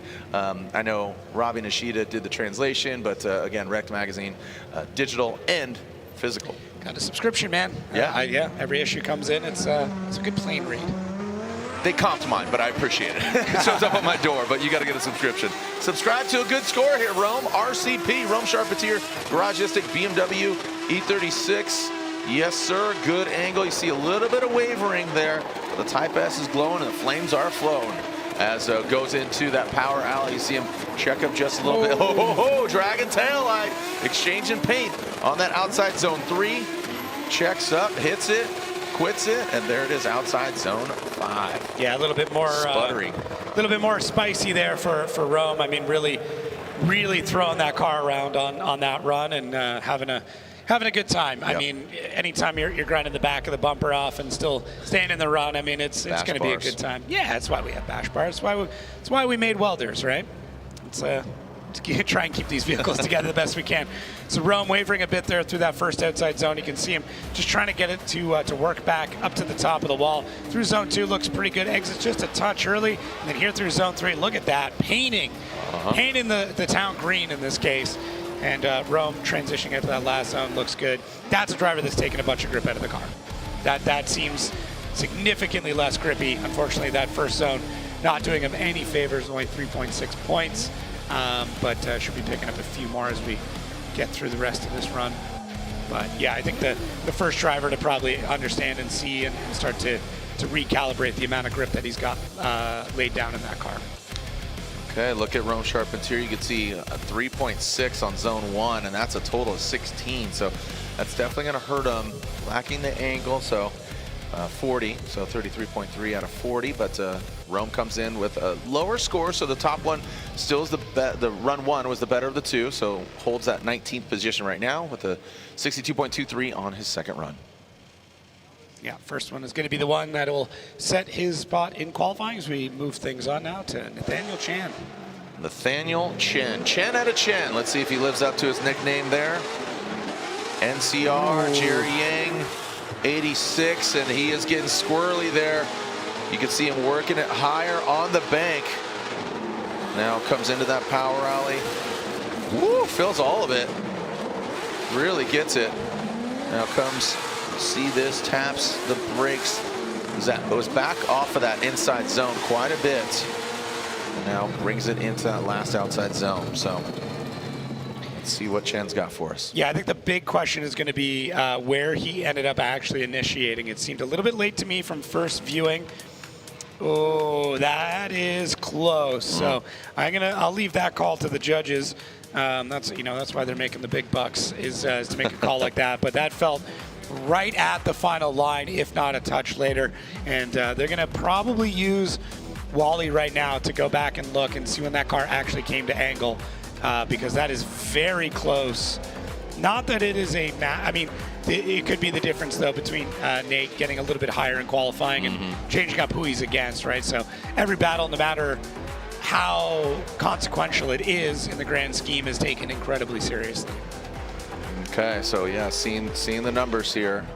Line 25.4, that is definitely lacking. It should be a better score than his first one. 54.7, yeah, if he actually initiated at the correct time, and that's going to be the big question there. I think we're seeing some scores, so I'm guessing he did initiate at the correct time. So we should see Nate probably with a bit of an improvement, which could bump him up, currently 29th. So, that's you want to be up there. You don't want to be facing third place driver. Did we figure out how many drivers we have? I believe we're gonna have one bye run if everybody qualifies. Okay. Yeah, which that's that's big. And I believe everybody has score because there's an incomplete for Castro. Yes. Yeah. That's the only driver outside of Shinji. He had one. Yeah. Yeah, so. Yeah. Okay, so again, okay, it Jacob is gets some a insight 0 for Nate Chen. So Okay. incomplete. So he does have a score. The first run sitting at 29th, but this will be incomplete. But what was the justification for the judges? I think it was just the understeer. I'm just trying to find out here. But yeah, either way, did not. Okay, so Yeah. on the overhead, it's more apparent, but basically not getting the initiation done correctly at the right time, I think is the summary on that one. So unfortunate there for Nate Chen, but that's how the cookie crumbles. But he does have a score, so he will be in the show. And as you said, 31 drivers in total. Number 1 qualifier right now, Braden Sorensen. He'd get a bye, so go straight into the 16. 10 points, that's big. That is massive. All right, Osoli, the United States Army BMW. Rips it on in, sits on a score, but would love to better look at him just banging on the rev limiter. Listen to that thing purr. He is hammering on it. Again, this is a pro spec vehicle. He built a pro vehicle, but this is just no holds barred right now. Maxing out that angle. Yes, sir. Bring it on home. He sounds like a drum line, like an Army drum line right there. Like, that was impressive. Yeah, his transition from 4 to 5 is really fun. I mean, as of right now, it seems like it was a really good move, but we'll have to find out what the judges think on that. But you can tell he's fighting the car a bit to get it up on the bank. It's so long sitting up there, but transitioning into 2, things look fantastic. Through 3, not too bad there, and there it is, 5.5. Watch this transition. Snaps it over and does a great job of then lacing that into 5. So a really good job from Connor O'Sullivan on that run. I mean, it's making some more progression. They have been fighting with both vehicles all season, chatting with them. They're like, every time we think we got it nailed, something else pops up. And I mean, it happens, right? We get drivers that you just, sometimes the season just goes that way. Yeah, just gremlins, man. So at this point, it's pick up some more points, try and move up a little bit higher, and, start looking at next year. Osoli's first run, 77.3, is the better of the 2. In run 2, he got a 71.10. So Osoli. And now TLO, Tommy Lemaire. Broke his shifter on his qualifying run, so I don't know how he finished it.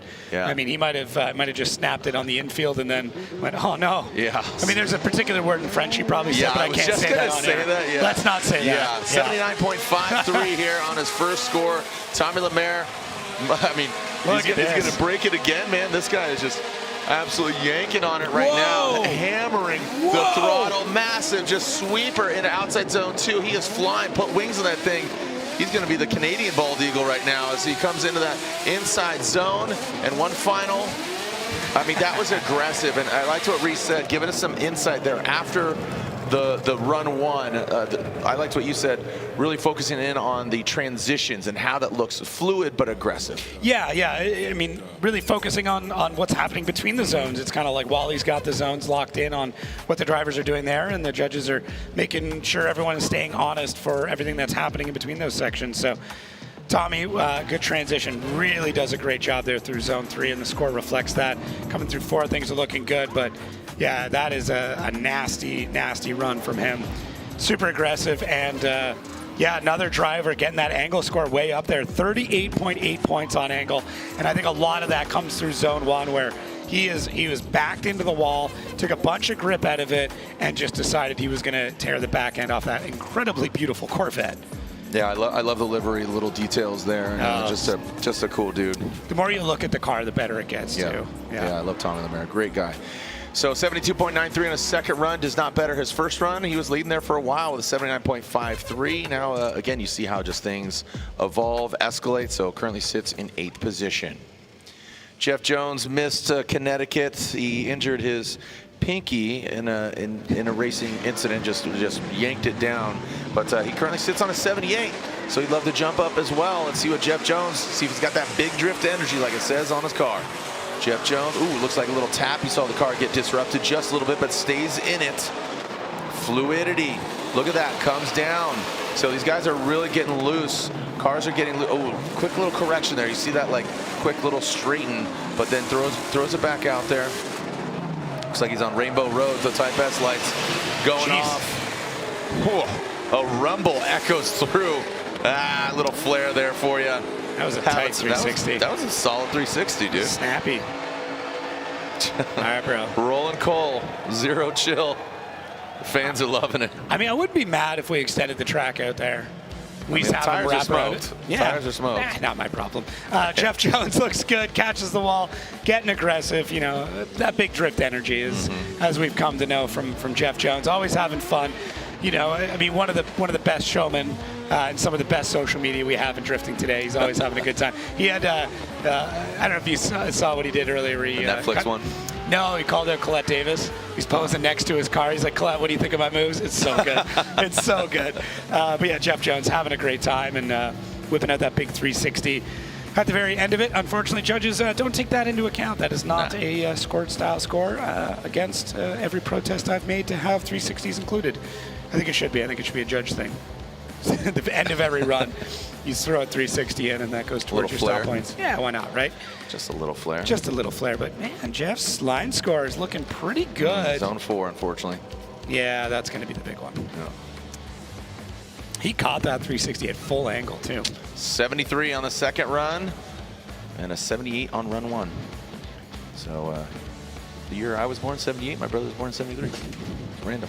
I just got a text from my nephew Dash. He was at my fantasy football draft for me. Oh. He drafted my team. How did I couldn't be there. Hope for the best for you, sir. Yeah, he's like, it's your season. He just texted me. It's Thanks, your Dash. Love season. you. You've got this. My nephew Dash, love you. Yeah. All right, this is need. He is in dire need. He's having again that power steering issues, but let's see if Castro works it out. The Metaldom Toyota GR86. Looking a lot more confident, stronger on initiation, not exactly the highest, but just like Shinji, just get a score on the board. He's still fighting it. He's still fighting it. Come on, hold together. Castro, he's holding it together. Come on now, stay in it, Castro. Just get it done, and get a score on the board. That's gonna be enough in my eyes. Again, seen a lot of drifting. I think that's enough. That was sketchy for Castro. Yeah, it was super sketchy. I don't think they've got that power steering completely dialed. I'm not sure exactly what's going on, but you can tell he's having to manhandle this vehicle to get it around track. The initiation, when you don't have power steering, to get the car to flick around is not going to be easy. You're probably having to manually steer it to come back, and it's not like they would have had enough time to completely change the alignment to add more, self-steer to the car to make it easier for him. But fingers crossed, gets a score on the board, and they don't consider this an unchaseable run. It's kind of borderline. Listen, I'm just trying to convey the possibility. Shut your mouth when you're talking to me. That's why it's funny. Thank you. When you have to explain the joke, not as funny. Yeah, it's a lesson in irony tonight. We got math, we got irony, and there it is. 44.16, so there it is. So again, he slides into 30th position. And again, so everybody's got a score that has shown up here today. So as you said, going off you, 31 drivers, so #1 qualifier. Again, if it ended right now, Brandon Sorensen would have a bye run, advance him into the top 16. See if that stands. All right, here we go. Derek Madison, D-Mads. Derek Madison initiating into that coilover depot S chassis. Madison, I feel like he's going to up the ante. Not a lot of smoke kicking off that car right now. Ooh, there it is, just as I say that. Fires it up, lights the wick, he straightens out. He does have a score on his first run, 67.03. But you got to think, unchaseable, TBD, DVDs. He's fighting the car now. Gripping? He's fighting the car too, yeah. Grip? I think so, or down on power. Yeah, incomplete. The guy's saying incomplete. Yeah, the guy's saying incomplete. It's official. Right. Is that all? Yep. Yeah. Yep, Vernon gave me the X. XYV. I like the X signal better than just the 0. Like if you're gonna let's be definitive, boys. There we go. Yep, 3 X's across the board. There we go. Yeah, no whammies, no whammies. Stop. That was a great show. I like the OG press my luck better. Oh, dude, that's probably like my brother's been on Price is Right. He's been on a bunch of games. What? Yeah. My brother's. You're just dropping random lore like every minute. You know who else is on Price is Right? Who's that? Ryan Sage. What? Ryan Sage, co-founder. Someone send me that clip. Co-founder. Oh, it's an amazing clip. What'd you win? You won a minivan? Ryan won a minivan. No, dog. you didn't. Yeah. Ryan was on. Do you still have it? Yeah, he has the minivan still. I wouldn't sell My that. brother has a license plate frame. Unfortunately, got into a car accident. Somebody hit him, but he had a license plate frame on the car that he won. It says, I won this car on Price is Right. That's cool. Yeah, he still has the frame. But yeah, just like Brian Sage, my brother Jason Yetta, love you, and Zach Brown. You know Zach Brown from McLaren. Yeah. That's how he started. That's how and he funded it. He bought his Man, fun fact. Yeah, paid for his karting career, and I always wanted to do Plinko. I could see you being It's good my at favorite Plinko. game. Good. It's a luck game. Yeah, but I can see you being good at it. Okay, thank you. I drop disc. It goes in hole. Yeah. I don't know, man. But I got a pressure feeling. luck is one that I've always wanted to be on. I got a feeling. Love the random tangents. Here we go. Rudy Hansen from Pocatello, Idaho. Rudy. Vote for Rudy. Rudy Hansen. All right, Rudy initiates there. 28, 39 degrees. You see the degrees of angle. Let's throw some more at it, Pop. Now, there you go. Just as I say that, now comes into that power alley. You see those yellow wheels. He made a correction. Goes in a second outside zone. He is flying through the course. You talked about this in the podcast. Just one of the fastest cars on grid. But I think a lot of that is contributed to, I want to see the average angle here from him. It's about to pop up, but as he finishes 34, 31 miles per hour. Again, he just is ripping through the course. Rudy does have a score of 56.86. His run one. Yeah, I'd like to see him improve that. I mean, that's going to put him right now in 28th overall, so needs to clean that up a little bit. But first outside zone, not looking too bad. Does take him a minute just to get that car settled up there high on the bank, and then as he comes down, this is a kind of a sloppy way to get into zone 2, and I'm sure the judges are not going to be happy about that. Zone 3 not looking too bad, but very wide through zone 4, and you're going to see that with a 0 on that zone, but zone 5 kind of makes up for it. So not an incredible run there from Rudy, but there might be a few points on the board to get it very close to his first one, maybe edging it out a bit higher. Only time will tell, and the judges will tell us. And there it is. So we are like 40 degrees of angle. So run 2 does better, or sorry, run 2 is better. He does better his first run. So 61.93 puts him into 28th position. K&N qualifying continues. And on the line, we got Ryan Littoral. It's lit. Ryan Littoral. It's one of the best interviews. I know. Yeah, lead right in it. It's lit. I'm here for it, bro. I'm here for it, dude. Look at this thing. Looks like something from Harajuku right now. Like just the lights and everything going off, popping off. Ryan Littoral, 72.5. He wants to better that. Let's see what Little's got for the NRG. He is ripping into that second outside zone. The power alley living up to a snappy transition. Did you see that? Don't know if exactly he filled all of that outside zone 3. Look at the flames, dude, just shooting out of the hood. Yeah, buddy. Attaboy, literally lit. He is running that suspension soft, man. That is a very interesting setup for the car. Bebopping around. Yeah, moving around quite a lot. Judges and I actually had a great conversation earlier on about car setup and sway bars and all that fun stuff. And yeah, I mean, man, Literal is that car is moving quite a lot. So there's one wall tap. I think we got a second one as well. So Literal kind of driving by Braille, figuring out and feeling down the hallway in the middle of the night, going for a drink. He's not quite getting out to all the zones, unfortunately, but love to see how much lock he's got in between each zone and maybe be able to pick up a few points. I think it'll balance out because there's some great fluidity in a few parts, but that first outside zone really kind of bouncing off the wall might bring that back for him. Let's see. The numbers are rolling in here. The free nicotine pouches replay here. So 7.7 out of 16, 5.1, 5.6 out of 6, 4, and finally out of 6 points, 5.9. Not bad. Not bad at all, 44. So just again, leaving just outside zone 1. That's going to hurt him. Yeah, I think coming in out of that zone was. But it does better. So 4 points richer.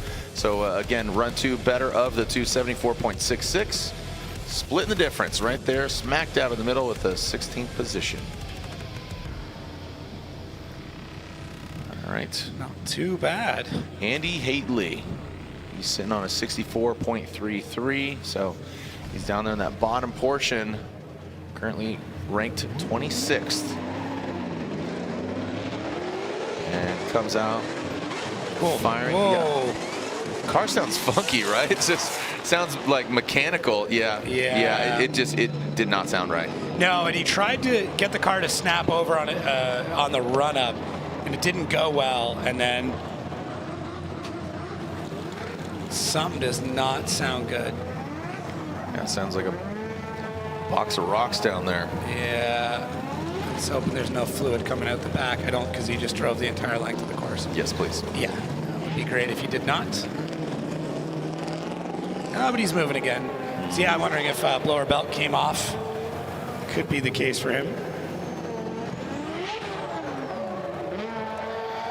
And I just want to take a second to thank, what is this, LSL Grom in the Outer Zone Discord for sending me the clip of Ryan Sage on The Price is Right, October 15th, 1998, and he had a full head of hair. I know. Man, there what a legend. I told you. That shirt is incredible. And he's like super just... I love the Outer Zone community. You guys are fantastic. Thank you so much. All right, here we go. So the car might look familiar, but it's not the driver you would expect. This is Daniel Stuckey piloting Federico Scharifo's backup car. And Stuckey, unfortunately, having some issues with his, but now here he is in this BMW. And he's looking good right now. Stuckey currently with 66.9 on his first score. In the outside zone 3, dragon bumper. Dial it in, just blending into that yellow inside zone. I think that's gonna supersede a 66.9. Yeah, zone 2 I think is going to be the only part that might hold him off. First zone looking good here. He's coming to terms with it. I mean, he's got a handful of laps in this car. I'm not sure how many BMWs he's ever driven. I'm not sure how many. I don't think he's ever driven this particular BMW. Right. Actually, no. He did say that in Utah he did a couple of test laps with it. I think just to take it out for some funsies. So he's got maybe 2 there, but that's about it. So great work from Daniel Stuckey in a very different vehicle, and now we start to see those scores come in. And yeah, zone 2, unfortunately not getting all the way out there, but a few other zones. That's 4 points. It's few. Everyone counts. There we go through the rest of them. Zone 4 looking good. So. Ooh, yeah, 26. But again, 66. Is that better? Yeah, it's going to be close. Let's see. It's going to definitely be close. Send that outside zone 2, 70.60. So yeah, so he does better it. So 70.6 for Daniel Stuckey puts him into 20th ranked position. And here we go, back at it with Cody Buchanan Ball. Gaming like a cannonball, ripping. Currently sitting 9th. He's got a solid score. And Cody, he's got something to prove right now. He's a man on a mission. And look at how just on the throttle. I mean, this is just a really good, solid run. Grabs that. Oh no! Yeah. Just I say, like a lot of handbrake there, going into the outside zone 3. But he's back. I mean, right back on it. Wonder what happened there. Just stayed on that handbrake a little too long. Straightened out. Yeah, we'll watch it back here. I'm thinking he might have thought his speed was a bit much and carrying it too far into it. So want to make sure he stayed in the zone, but got a decel out of it. Instead of just floating the car, he grabs a fistful of handbrake to throw out the anchor and slow that bad boy down. Great pace here on the first outside zone, looking really good. He's holding the left foot brake, but he's not locking up the front wheels. So to me, that's the best way to do it. Once you've locked up a tire, it's going to be a problem. But yeah, through zone 3, it's just not great. Transition over rotates just a touch for maybe my liking from 4 into 5. But I mean, when it comes to the chase, that could just lock out a driver just a bit. But see how the judges score it, and not enough to beat his first run. Nope, 74.76. So his first run, the better of the 2, 79.33. Cody Buchanan Ball with that reboot, wide open Nissan Z, from North Dakota. Had a good time with him at Brainerd Raceway. They got an NHRA race going on right now, but Brainerd Raceway, really cool track, north of Minnesota. Oh, dude, it's awesome. It's beautiful. All right, Trent Beecham, currently sitting 18th. Let's see if he can better it. Beecham, that Fleshlight Pro, burning rubber out here all by himself and shaking it up into that outside zone. Ooh, and no, not going to happen. Yeah, not going to happen there for Beecham. They did say they were running into some mechanical issues with that vehicle. Yeah, losing power. His dad texted me and just let me know. So, yeah. So his dad, 1 in a million, dude. Yeah. His Papa Beecham. What a ledge. I got some lore out of his backstory today that I was not prepared for. Yeah. He was not on Price is Right. No. That I know of. You know what? He might have. No, he's a legend. Yeah, just leave it there. Yeah, he's a legend. That's. There's nothing more I can say. Fun family, him and his brother, and all that. So yeah. Actually, last year here in Seattle, I got to know him a lot more. Yeah. It's weird that in Seattle they really open up. It unearths. Unearths. Brandon Sorensen sitting in a #1 position. That Sorensen Motorsports Quad Lock BMW. Jack Shanahan, James Dean, Odie Bakshis, Adam LZ. Yeah, this is a. Shaking thing, but this is how it goes. But Cole Richards, Connor sitting back there in 7th, TLO, Buchanan, Freddie, top 10. And moving right along. So again, that will be an incomplete, but Trenton will be in the show.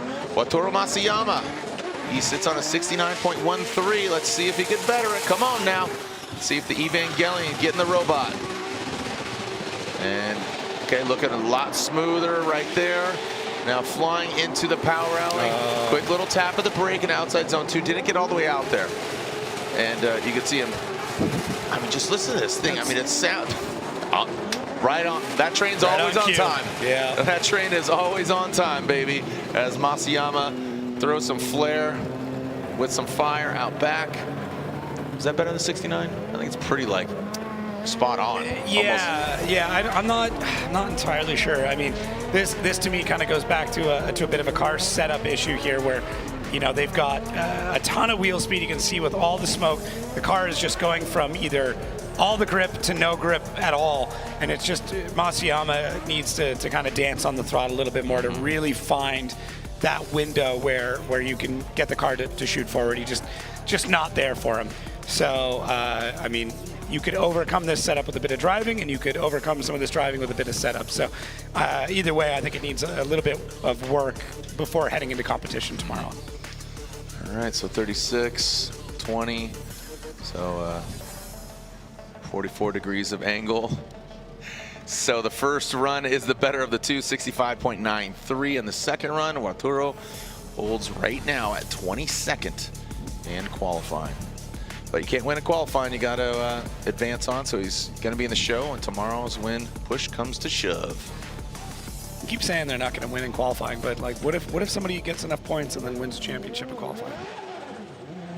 Why are you going to negate it? I'm joking. I've been thinking about it. I've been thinking about it a lot. All right, Kenshiro Gushi. That's highly improbable, but maybe. All right, so Kenshiro Gushi, the OG, original Goosh.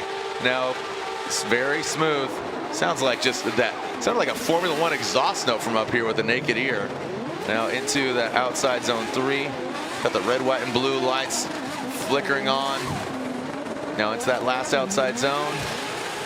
Yeah, there it is. Put a bow on it, baby. Well done, that Gretty Toyota GR86. The huff on the door. That logo really quickly of the drink sponsor that they have. It almost looks like G4. It looks like the old G4 logo. Oh yeah, yeah, back in the day, right? Yeah, Ken Gushi. I mean, one of the best sounding engines we've got on grid. I don't think he gets enough praise and credit for how incredible that 2J sounds under there, and lots of pops and bangs. But as Jared said, sounding like an F1 engine. Just a beautiful tone coming out of it. Ken Gushi, kind of a safe run here, mid-track through the vast majority of it, laying it down. I mean. Is it going to be able to beat the 64.2? I think so. I think it's just maybe not taking enough risk to really move himself up into the top 10. But it's going to be a pretty decent score that ends up coming across the board for him. And, putting him, my guess is going to be somewhere mid-pack. Mm-hmm. Yeah, but he needs to rub some paint, rub some bumpers, get out there. Yeah. Go back to the original Goosh. Risk it for the biscuit. Yeah. Give me that biscuit. Give me that biscuit. 72, so he jumps up there considerably. So 72, the second run, the better, and a 72 even. So it puts him into 20th position for original Gushi, my bad. As we continue on with the action, we'll take a short break. Don't go anywhere. Round 6 of the Formula Drift Pro Championship continues here. K&N qualifying as Brandon Sorensen going to hold on to that #1 spot. That also comes with another gift, a bye run into the 16. Don't go anywhere. We'll be right back.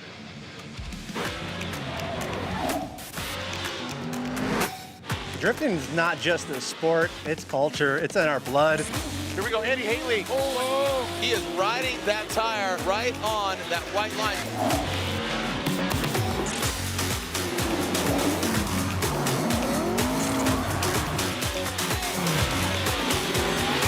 Tires are what we live and breathe in Formula D.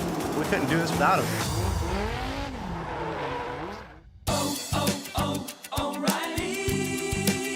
You need parts? O'Reilly has auto parts. Need it fast? We got fast. No matter what you need, we have thousands of professional parts people doing their part to make sure you have it. Product availability. Just one part that makes O'Reilly stand apart. O'Reilly Auto Parts.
All this data, True Drift. This is real Formula Drift data to your sim rig.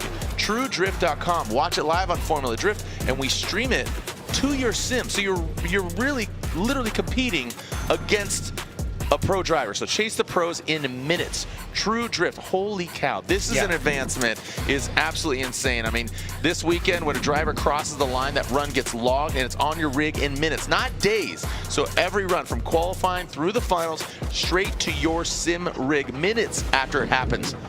This is insane, Yeah, dude. it's wild. Captured and surveyed by Race Data Labs. Surveyed on-site one-to-one competition map. TrueDrift.com. Thanks, mate. All right, here we go. Adam LZ, Drift HQ. That BMW, he is sitting on an 81.1. He had that #1 qualifying position. Look at him. Just knowing Adam, he's like, I want that back. I want that #1 spot. I don't want to have to do 32. I want to go into 16. And look at that. You can see him gritting his teeth.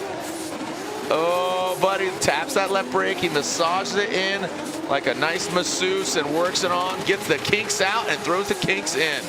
Nice run there from Adam LZ. Right? You could almost just see him like race face. I just saw the eyes getting bigger. Not literally, but you can just imagine. Yeah, he's I mean, they all are. They're all uber competitive. They all want that top spot. I mean, for Adam, it's been a season of a lot of wrecks and a lot of work on the vehicle. So to kind of come into this and be able to pick up an incredible run, and Zone 2 looks so good. Takes him a minute there. He's really got to shore up the car going into Zone 3, but does a good job of that and picks up that line score as well. So solid run here from Adam. First outside zone, though. I think that's going to be the bit of the detriment there. Great pace, good fluidity, and yeah, I mean, for Adam and for every driver, picking up that #1 spot right now is going to be massive, because you are getting that bye. You're going to be guaranteed your points from qualifying, and then another 10 because you're moving directly on into top 16. So top qualifier, there's a lot to play for tonight.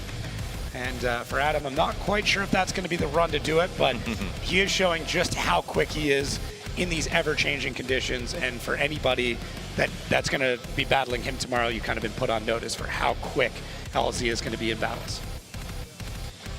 Okay, Adam taking a look at his compound there in the pits. I don't know if you've ever seen his trailer, but it's stunning. It is. It's a beautiful trailer. Well, yes. Yeah. Yeah, he has a taste for nice things. So no, it does not better his first run. So 74.76, his first run, the better of the two. So 81.10. He's still sitting in 5th. We'll see if that holds. All right, Simon Olsen, glad to see you back. Hope you're feeling better. I know he had like something go down. I don't know exactly what it was, but he was sick. So, yeah. Oh no! Simon initiates very awkwardly there. 76.96, his first score. So we'll see how that's reflected. I don't know if that's going to be an incomplete, but we'll let him finish out this run. And very short-sheeted on that outside zone 3. So again, that finding that grip there, Jacob, as you're talking about. Just something ain't right. Yeah, something ain't right. You can hear a little. So we talked about him being healthy, but maybe the car's not. Yeah, it once again, just a total guess here. It feels like his nitrous isn't hitting. And once again, it's just quick assessment. Yeah, like normally a lot of the drivers, when you're running a turbo engine, they'll try to add some nitrous into to get the car to kind of come up into power a lot faster to fill that gap that a larger turbo is going to make.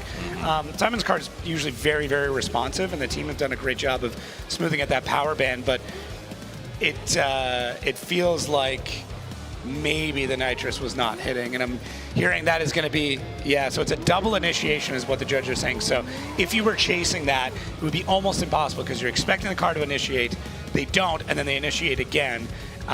So it's just like a straighten. So unfortunately that will be a 0 there for Simon Olsen. Bummer for him. And I think we are moving things on now to Rad Dan Briquette, trying to better a 69.06 as he's coming through the blocks. And Dan Briquette currently sitting 24th as the Rad Industries Mark IV Toyota Supra. So again, that's an incomplete previously there for Simon Olsen. And there we go. Dan Briquette comes through that second zone. Whoa! Oh, dang. Tap just gripped up. That was really uncharacteristic of Dan Briquette. I think that could have been a lot worse. I gotta tell you. And then you think about it. This is a Mark IV Supra, and then you cringe a little bit harder because you're like, oh, this is like a rolling piece of art. Yeah. And then Dan just hucked it into a concrete wall. I saw a video earlier today. Don't know if it's true that the hero car in Fast and Furious wasn't going to be a Mark IV, but maybe it was going to be a 3000 GT. I heard that as well. Yeah.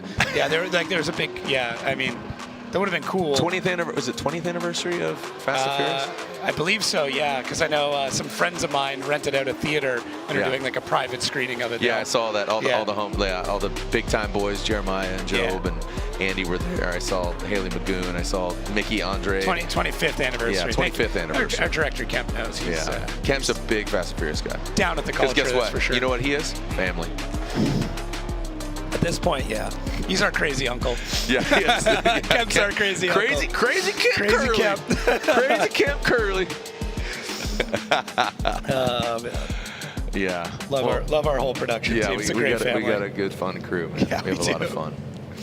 And again, we're learning so many facts tonight. I love that you didn't know Ryan was on Price is Right. I feel like someone told me, but I probably thought they were lying. It's all good. Well, down for a good time. Ben Hobson currently sitting in 13th. Again, an expectant father, him and his lovely bride, Sonny. And pin it to win. Oh, yeah, we got to move that wall back. Yeah. Look at these guys. Sheesh. Get me a big enough lever and a place. Need a bigger boat, need a bigger bar. Atta boys. Get out of the way. Is that the fridge? Look at the fridge.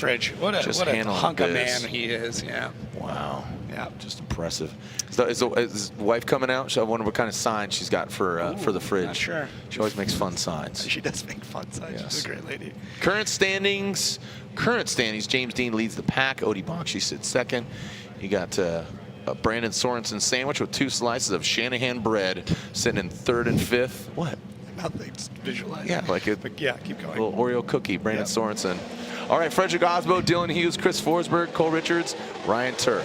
Here we go. Ben Hobson shooting out of the gate in that Pennzoil Mustang RTR Spec 5 FD. Ben, look at that on rails. Absolutely flying into this power alley.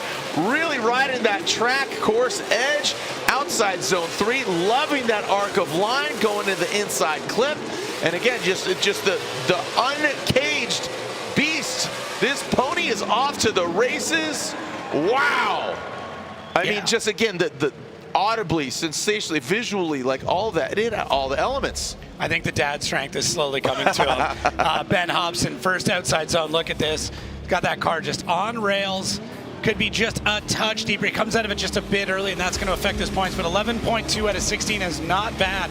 And then look at this. I mean, zone 3, not quite getting that car all the way out there, and that's going to hurt that score. But picks up a few more in zone 4.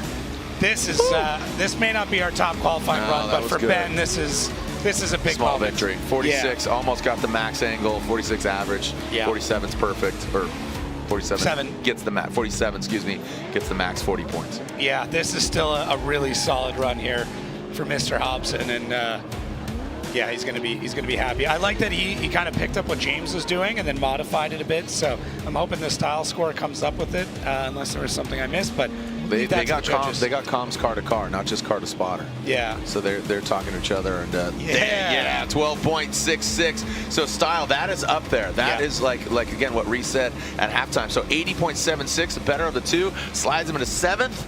So that is a great run, and that's going to be really good for him because ideally, I mean, 8th, so he'll go against, do the math. He's going to lead in the first run. If he sets down a heater run in the battle, that's going to be really confidence builder. For as Cole Richards now out of the gate, look at the fence, just flapping in the, ooh, buddy. Easy, homeboy. 76.1. Oh, no, he's bent something in the back. Oh, yeah, he's lost the tire. Debeated, gone. Hey, put it back on. Good job. Yep. That's tire left the chat room. No, it's easy. He threw it back on the rim. Yeah, he's good. Good job. Ready to go. All right, so I think, did he tap the wall and it threw off, or did it go, I mean, chicken or the egg? Chicken in this case? Okay. Egg, I don't know. He hit the wall, I believe, and he beat it at that point. And yeah, Cole Richards probably is going to be looking for a new race suit after that because he powered through it, which is a great idea. Because if you let off, it's going to bite you. Suck you up. Yeah, it seems counterintuitive, but the best thing you can do in a situation like that is just throttle down and try and drive off. Yeah. Yeah. Oh man. But what's your order at Waffle House? We talked about this. Yeah. Yeah. I usually go for the bowl. Yeah, with ham, chili, and cheese. I love that we just get a little delirious with these late night sessions. Well, and I'm still on some East Coast time with a touch of German as well. Yeah. Like, I don't know if I quite adjusted all the way. My son's living in now your home state of Florida, and he called me and asked me my order. Oh, did he? Yeah. What's his order? Do you know? No, he didn't really elaborate. I mean, I think he just followed my lead, like father, like son. Yeah. All-star special, waffles, scattered, covered, capped, cubed, chunked. I remember, capped is mushrooms. Mushrooms. Cubed is ham. Cubed is ham. Chunks. Yeah. Can't remember. Mushrooms, cheese. Yeah. Okay. Yeah. What do you think Forsberg's order is? Come on, you guys are like best friends. Oh, dude, I could pull up photos of Turk, Forsberg, and I at Waffle House late night. Probably every Atlanta. year for the last 20 years. Yeah. Yeah. Yeah. Great pile of regret. All right, here we go. Chris Forsberg currently sitting in 26th. We do have plenty of matching tattoos. You know we have Hall & Oates tattoos, right? Yeah. I have John Oates and he has Daryl Hall. We skipped over Matt Field. No.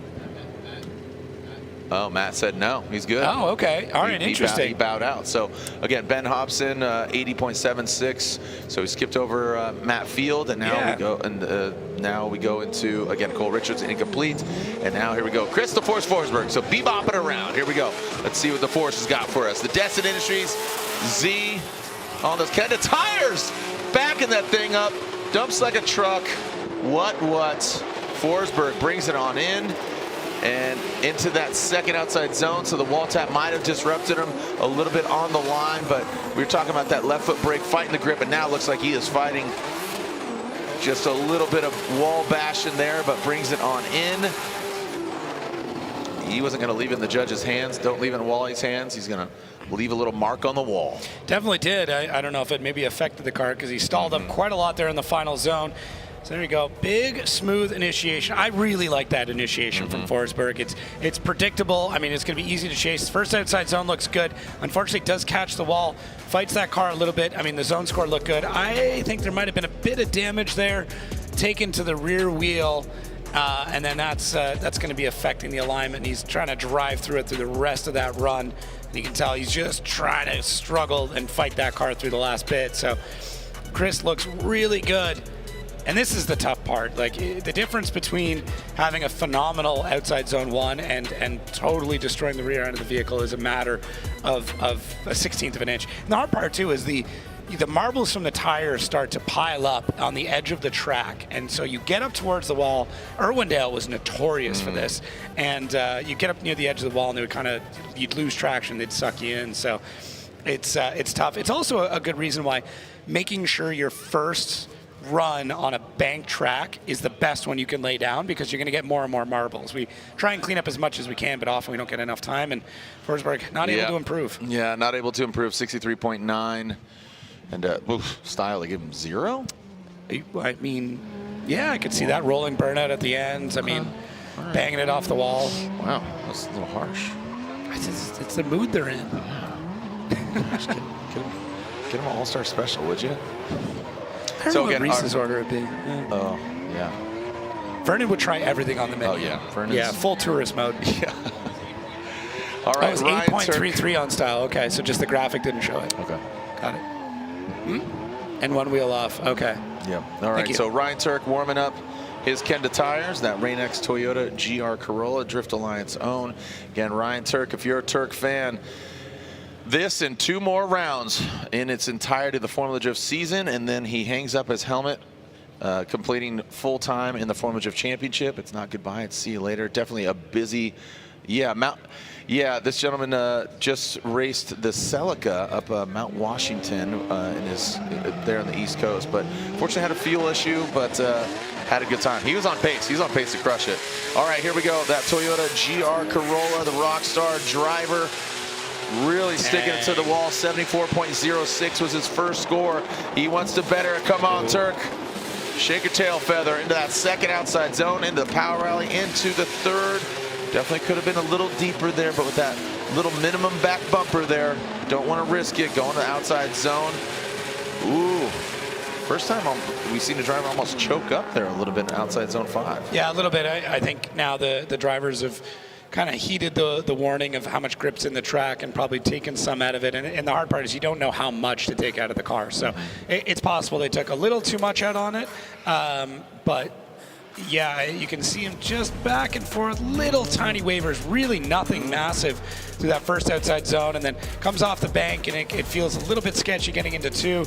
Good transition here to 3, really sets it up, but not getting all the way out to the wall through there. Through 4, taking more of a midline approach, and that's going to chew up a few of those points. And then through 5, you can tell, similar to what we saw with Forsberg, where the car is kind of doing a rolling burnout through 5. And it's just more or less how they've got that car set up. He's throwing as much throttle at it as he possibly can, and making sure he fills the whole zone, staying in drift, and burning off whatever is left of those Kenda tires. All right. Yeah, the DM's coming in. It is indeed true about the 3000 GT. Wow. Yeah.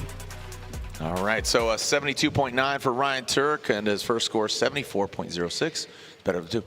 I was going to say, if you say that a tree drops in the woods on the internet, someone will DM you to correct you. I heard the tree. I was there. Yeah, I was there. It's the wrong tree. Thank you, Lorax. Yeah. I am Groot. And Frederick Osbo currently in 11th with 78.26. All right, come on, Freddie. Drop that Norwegian hammer. Look at the flick. Yes, sir. Oh, he's got something to prove. Living loud, baby. That's the motto of Rockstar Energy Drink. And he is living loud faux show. Now coming into that power rally, big angle. Now into outside zone 3, getting aggressive. Boom, right on that inside zone. And that last outside zone, the Rockstar Energy Drink driver does that better, a 78.26. I like the style, the aggressiveness, fluidity. The judges, the fluidity. Yeah. They said they were watching those transitions. Again, now I'm really excited about having #1 qualifier, having a buy run, because everybody's anteing up now. Yeah, it's just worth that little bit more. I mean, I don't think anybody truly loves a buy run, but the driver in first definitely is pretty okay with it. Freddie really throwing as much angle as he can muster through so much this run, and very clean from 1 to 2, not quite all the way out to 3, but look at the angle in 4, holds it, good transition. I mean, it's not like massively snappy, it's smooth, it's fluid. I think maybe some of the wavering is going to come back to haunt him just a touch in some of the style points, but really outside of that, I mean, I like the way that this run all came together. So 12.6 out of 16 on that first outside zone. And we can see zone 2 not quite getting all the way out there, but the rest of these filling in quite nicely. 40 degrees of angle. I think a lot of that was just the first outside zone. He had a lot of pace, maybe not a ton of angle, and tried to make up for it in the transitions between 4 and 5. 33, 32 plus 65. Another style. Carry the 1. 75.43. Does not better. 78.26. So Freddie, still a great run there. Liked the aggressiveness, but just did not coagulate to bettering it. Dylan Hughes, the Royal Purple O'Reilly Auto Parts BMW. His brother Dayton in the building. Captain Dayton, excuse me. Captain Dayton. He's living on a boat, dude. Here we go. Dylan Hughes. Let's see how he does. Good angle from him. Good smoke kicking off that thing, but that is not a criteria. It's just a sign of a good time. As we go flash bomb into outside zone 2, riding that edge. His sights are set just like he's been shooting those guns there with him and Reader, the Walmart greeter coming in on into that last outside zone. Big ripper right there. See, they can do it. Take it on home, dude. Look at this Come tire on. left. Come on, P&W zone, D Hughes. It'd be so super cool. I mean, listen, Kemp's on board. He just hit me up. He's like, let's do it. That would be pretty dope. Yeah, that would be super dope. I mean, Dylan there, just a bit of hesitation before he finally flings that car into the first outside zone. You can see him now playing that left foot brake, trying to get the car settled, standing as high on the wall, picking up as many line points as he can. Really floats that car out to zone 2. Very smooth there. Gets the decel done. Maybe mid-transition, so the judges might kick back just a touch on that through zone 4. Looking good. Great transition out to 5. This is shaping up to be quite the run here from Dylan Hughes. The more I watch it, the more I like it. Now let's see what the robot thinks. Wally, big fan through zone 1, zone 2. Zone 3, 5.5. This is stacking up to be quite the run. Zone 4 missing just a little bit through there. And our last and very important final zone 5. What comes in? 5.4, 42 degrees of angle. This is looking good for Dylan Hughes, who needs an improvement for sure. All right, 79.16. He jumps up quite a bit. So 10 points higher and better than his first run and puts him into 11th position. O'Reilly's Auto Parts. Ow! Thank you. Worked on it from last round. Thank you. Yeah, I did. Yeah. And I'll tell you what, you have elevated 10 points, Richard. Thank you so much. All right, here we go. Connor Shanahan currently sitting in 8th, the 79.86. Yeah. Dragon bumper. He talked about the fluidity. Talked about right hook, left hook, whatever. Regardless, he's fighting the wall. And we're fighting the vision right now into that second outside zone through that power alley. Massive angle there from Shanahan. Look at that coming on into that inside clip. Want to see that overhead where the place it was. Wally can see through that smoke, and that's what I love about it, right? Like, here's the naked eye, but Wally can see through the smoke, see through all of, taking the emotion out of it. Yeah, just a straight analytical approach, and that is the Race Data Lab system, is just the numbers, just the math, no feelings, Just like Shakira's hips, they don't lie, neither does Wally. Yes, one-to-one similarities there. Both of them did songs for the FIFA World Cup. Nobody actually knew that. But Connor Shanahan, man, look at this, 14.2 out of 16. That is a phenomenal first zone. Second zone looking absolutely great. Zone 3, 5.8. This is stacking up to be a heck of a run. 5.2. Oh, buddy. Are we looking at our top qualifier? 44 degrees, lacking just a little bit, but man. Oh, man, here we go. And here it goes into the judges' hands. They're talking about style. Yeah. Again, Brandon Sorensen currently leads the pack with that #1 qualifying. Again, Brandon, where's taking a look? Want to see what score he's got. It was scribble, yeah, something, 80, I think 86. My handwriting. I think it was 86. Oh, dude, mine's even worse. Mine looks like hieroglyphics. Looks like wingdings. All right, 86, I believe it was for Brandon Sorensen. We'll see. And does Connor Shanahan beat it? 86, and there it is. #1 qualifier, 86.4. 86.4. What was Brandon? Can you just again? 86.36. By 0.04 points. Man. He assumes the #1 qualifying position in K&N qualifying. Sorry, It's like watching F1 when they're, getting the pole position by a 10th. Not even, this is a 100th. Just boop, boop, Yeah. boop, boop. Wow. Did you see here we Max? go. Did you see Max sign till 2030 with Red Bull? That's crazy. That's nuts. All right, here we go. Speaking of Brandon Sorensen, here he is. Can he better it? Anything you could do, I could do better. Be Sorensen. Come on, baby. What you got for us, kid? Comes into this power alley. 22 years young, big angle. He's going for it. He's risking it. He's backing it in. No parking sensors needed on this thing. He's got those drift whiskers. Big angle, very smooth. 86.4, the score to beat. He leveled up, dude. I'll tell you one thing. He The said, judges liked it. Hold my juice box. The judges liked it. They were all, like, that's it. That's what we're looking for. So, I mean. What do you guys think? Do you think that bettered the previous run? Top spot, maybe. Let's find out. Wally, what say you? Racer replay here for potentially the top spot. Trying to regain it from Connor Shanahan. Brandon Sorensen looking good. Maybe not a ton of angle to the first outside zone, but man, look at the pace. Comes out of the zone just a bit early. 12.9 out of 16, looking good. 5.5 on our second zone. Zone 3, he has painted that. 4.7, just a bit deep. Zone 4, 3.6. Oh, he's losing points sector by sector. 6 on 5. But that average angle, this is going to be really tight. I think the style points is where it's going to be made or lost. Oh, man. 72 miles per hour on the bank at that degree of angle. Brandon was ripping through, so slingshot his way. Again, he had that lead, but Connor just narrowed him out by 0.04 points. As Sully and the other drivers watch on, let's drop on in and see if Brandon drops in on Connor Shanahan and regains that #1 spot. And big bro Jack Shanahan on the line, ready to level up. What do we got? Just a bit outside. Man, so close. 84.9. Look at that style score, though. 16.3. That's the highest judging, and that's the highest. I think that's the highest style all year, probably. 16.3, that is massive. That's huge. 16.3 out of 20. So, hey, hats off to Brandon Sorensen. Great job. Bring that tomorrow, son. Here we go. Jack Shanahan currently sitting in third. That Pulsar Turbo Systems BMW from Ireland. He saw little bro put it down. He talked about their fighting styles. Let's see if Jack levels up. You said he's a little more violent. He is that right hook that could just knock you out. Jack comes in that third zone. He was dragging bumper. Want to see that overhead shot on the inside clip, see if he ticks the boxes and fills the cup. Yeah, as I'm talking about, just the gut feeling, you can tell it's a little more chaotic. It's a little more aggressive.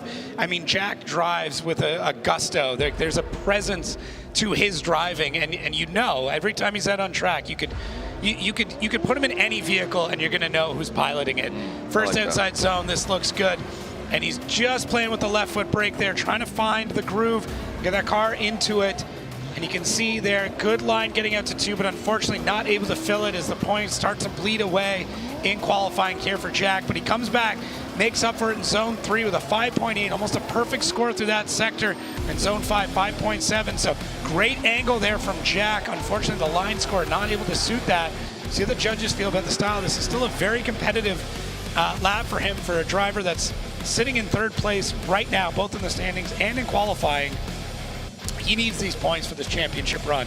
Jack is well in contention, third overall, and I mean this would be massive. Coming over here, building this car in just a few weeks, and now he is well within the championship fight. What a story this year has been for Jack Shanahan. And a 79.86, 83, the first run, the better of the two, but still a very, very, again, should definitely hold its head high with a strong score. Both of those, 80, 83, 79, solid scores for Jack. All right, we move our way to the top. Currently sitting second in points, Odi Bakshi's Field Suspension, Subi Mods, BRZ, currently sits in fifth with that 81.46. One to watch here this weekend, and he needs just a really step out round as Odi Bakshi's very smooth. Let's watch this calculated transition from 2 to 3. Massive angle. Ooh, saw a little disruption there. See that quick little correction from the wheels. Now into outside zone 5. Good, fluid, clinical. Definitely not like 16.3 on the style. Do you hear that noise? Sounds like it chattering. sounded like something mechanical, and it got me really worried. So hopefully nothing massive there for Odie Bach. She started things off with a huge clutch kick on initiation, which I always love to see. Really launches the car, shoots them forward, picks up a ton of speed. Zone 1 looking good, 12.2 at his 16 for Odie there. 5.5 on zone 2. Really woes that car up, throws the anchor down, gets back on throttle. I think the judges are going to probably dock some points there because they want you decelling after transition, but before you get into the zone. And to me, Odie was kind of shutting things down as he was getting into zone 3. So let's see there.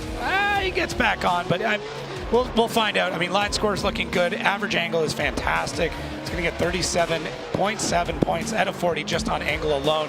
32.9 out of 40 on line. It'll come down to the judges, and it's not quite enough to beat his first run. Yeah, 79.93 on run 2, the 81.46. All right, so right now, one more driver left, and of course, it's five-time Formula Drift champion, James the Machine Dean, currently sitting in fourth place, 83.4. So he needs an 86.4 or better, 86.1. So as James the Machine Dean would love to knock down his fellow countryman, again, Connor Shanahan with the #1 qualifying position. James Dean flies into the outside zone 2. Watch his transition. He backs it in. Oh, he's going for it. He wants it. He'd love to have that #1 qualifying position and that bye run into 16. Does it have the panache? Does it have the feel? I mean, he's obviously robotic. We call him the machine for a reason. He's your 5-time and defending Formula Drift champion. All right. So yeah, Man, I'm telling you, there's tire left. Let's extend this track. 2 runs, that's a hard ass. Because I mean, that first outside zone, that thing eats tires up. Yeah. All right, so let's see. Is that enough? I don't know if this is enough, but I don't think it is. I'm excited to watch it again. I love you, James, but I just don't think it is. First zone looks really good. He is flirting with disaster all the way through that massive bank. And we'll find out what Wally thinks. 13.5 out of 16. That is huge. Zone 2, 5.3 out of 6. As every other score from now on is going to be out of 6. And James is collecting all of them. Tons of angle, very smooth. Didn't make the same mistakes he made last time. So a few points on the board for sure. But look at the average angle. He gets a perfect 40 out of 40. That is the highest angle we have seen. And this is already stacking up to be an incredible run before we even take a look at what the judges think. That's a 72.8 without the judges. So even if he gets a 10, 82. If he gets a 12, that's 84. That's what I'm saying. We need an 84.6. Or no, 86. All right, here we go. Let's find out. 87.8, your #1 qualifier. You know what? I'm sorry, James. I'll eat my words. I didn't think it was going to be enough. Style, 15 out of 20. James Dean, your 5-time defending champion, #1 qualifier. And look at those guys are cheering him on, even though he's got an Adam LZ shirt. You gotta love it, Jacob. Yeah. That was awesome. That was just great. progressing. Look at that. You can see Shelby Ray down there. Shelby, she's the head crew chief of James's vehicle, 5-time defending. Look at James. You can feel it. He's having a blast. He is dangerous. He's got the target on his back. I mean, all the stars are aligned for the machine. This is our top 5 and our top 5 in qualifying. It just shows you how good these drivers were. The best drivers in practice. As we start to go through the rest of these rankings, a few drivers a little lower than you'd expect. I mean, Osbo down in 12th. But look at this, RTR back to work immediately. Doesn't matter, top qualifier, pull the data, check the logs, and just show as James Dean now getting a chance to review the absolute masterpiece that he painted on the track this evening. What an artist, what an artiste, and what a legend. Unarguably the best drifter in the world. That gentleman right there, James the Machine Dean.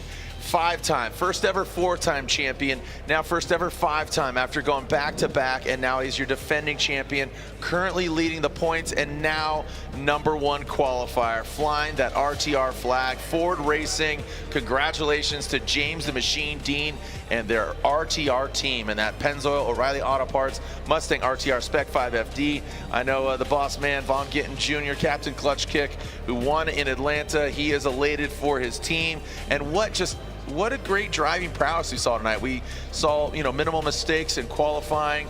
I'm excited for tomorrow. Oh. First time ever under the lights here at this iconic track, and here is how it plays out. Again, James with that #1 spot. Again, 31 drivers showing up and ready to run, so he gets that #1 spot. So again, looking at it mathematically, one I want to see is who is Odie going against? Rudy Hansen down there, 5th versus 28. Jack Shanahan, he goes against Nate Chen. Brandon Sorensen, where's he at? He is going against Jonathan Castro. He's having those steering issues. Yeah, we'll see. Could he He's get got the car time. fixed? Cole Richards, Forsberg. That's a good one. Yeah, that's a really good one. I mean, Dylan Hughes, Daniel Stuckey's going to be a good one as well. There's lots. Jeff Jones, Rome. I think that's going to be one of those like low key. You wouldn't expect it to be an incredible battle, but it's definitely going to be top 32 tomorrow. Looks nuts. The separation of our top drivers into those quadrants looks great. And here we go as we can take another look at some of these amazing runs we saw tonight. Again, hats off to Connor Shanahan, Jack Shanahan, Brandon Sorensen, and again, James the Machine Dean, your #1 qualifier. Join us tomorrow live, top 32 at 2:30 p.m. on the Racer Network app. Again, tune in. It's for free, no paid wall. Tomorrow, main event top 32 begins at 2 o'clock. 2 o'clock. Thank you so much, Jacob. Good Thank times, you. brother. Great times. Great times. Let's go Thank get you some so Waffle much. House. Let's go get some Waffle. I don't know if they have Waffle House here in the PNW. No, we'll find it. But thank you so much for tuning in. I'm Jared Deanda on behalf of Jacob and the whole Formula Drift team. Congratulations to James Dean. We'll see you tomorrow. We'll see you online. We'll see you another time. Send it, Formula Drift Nation.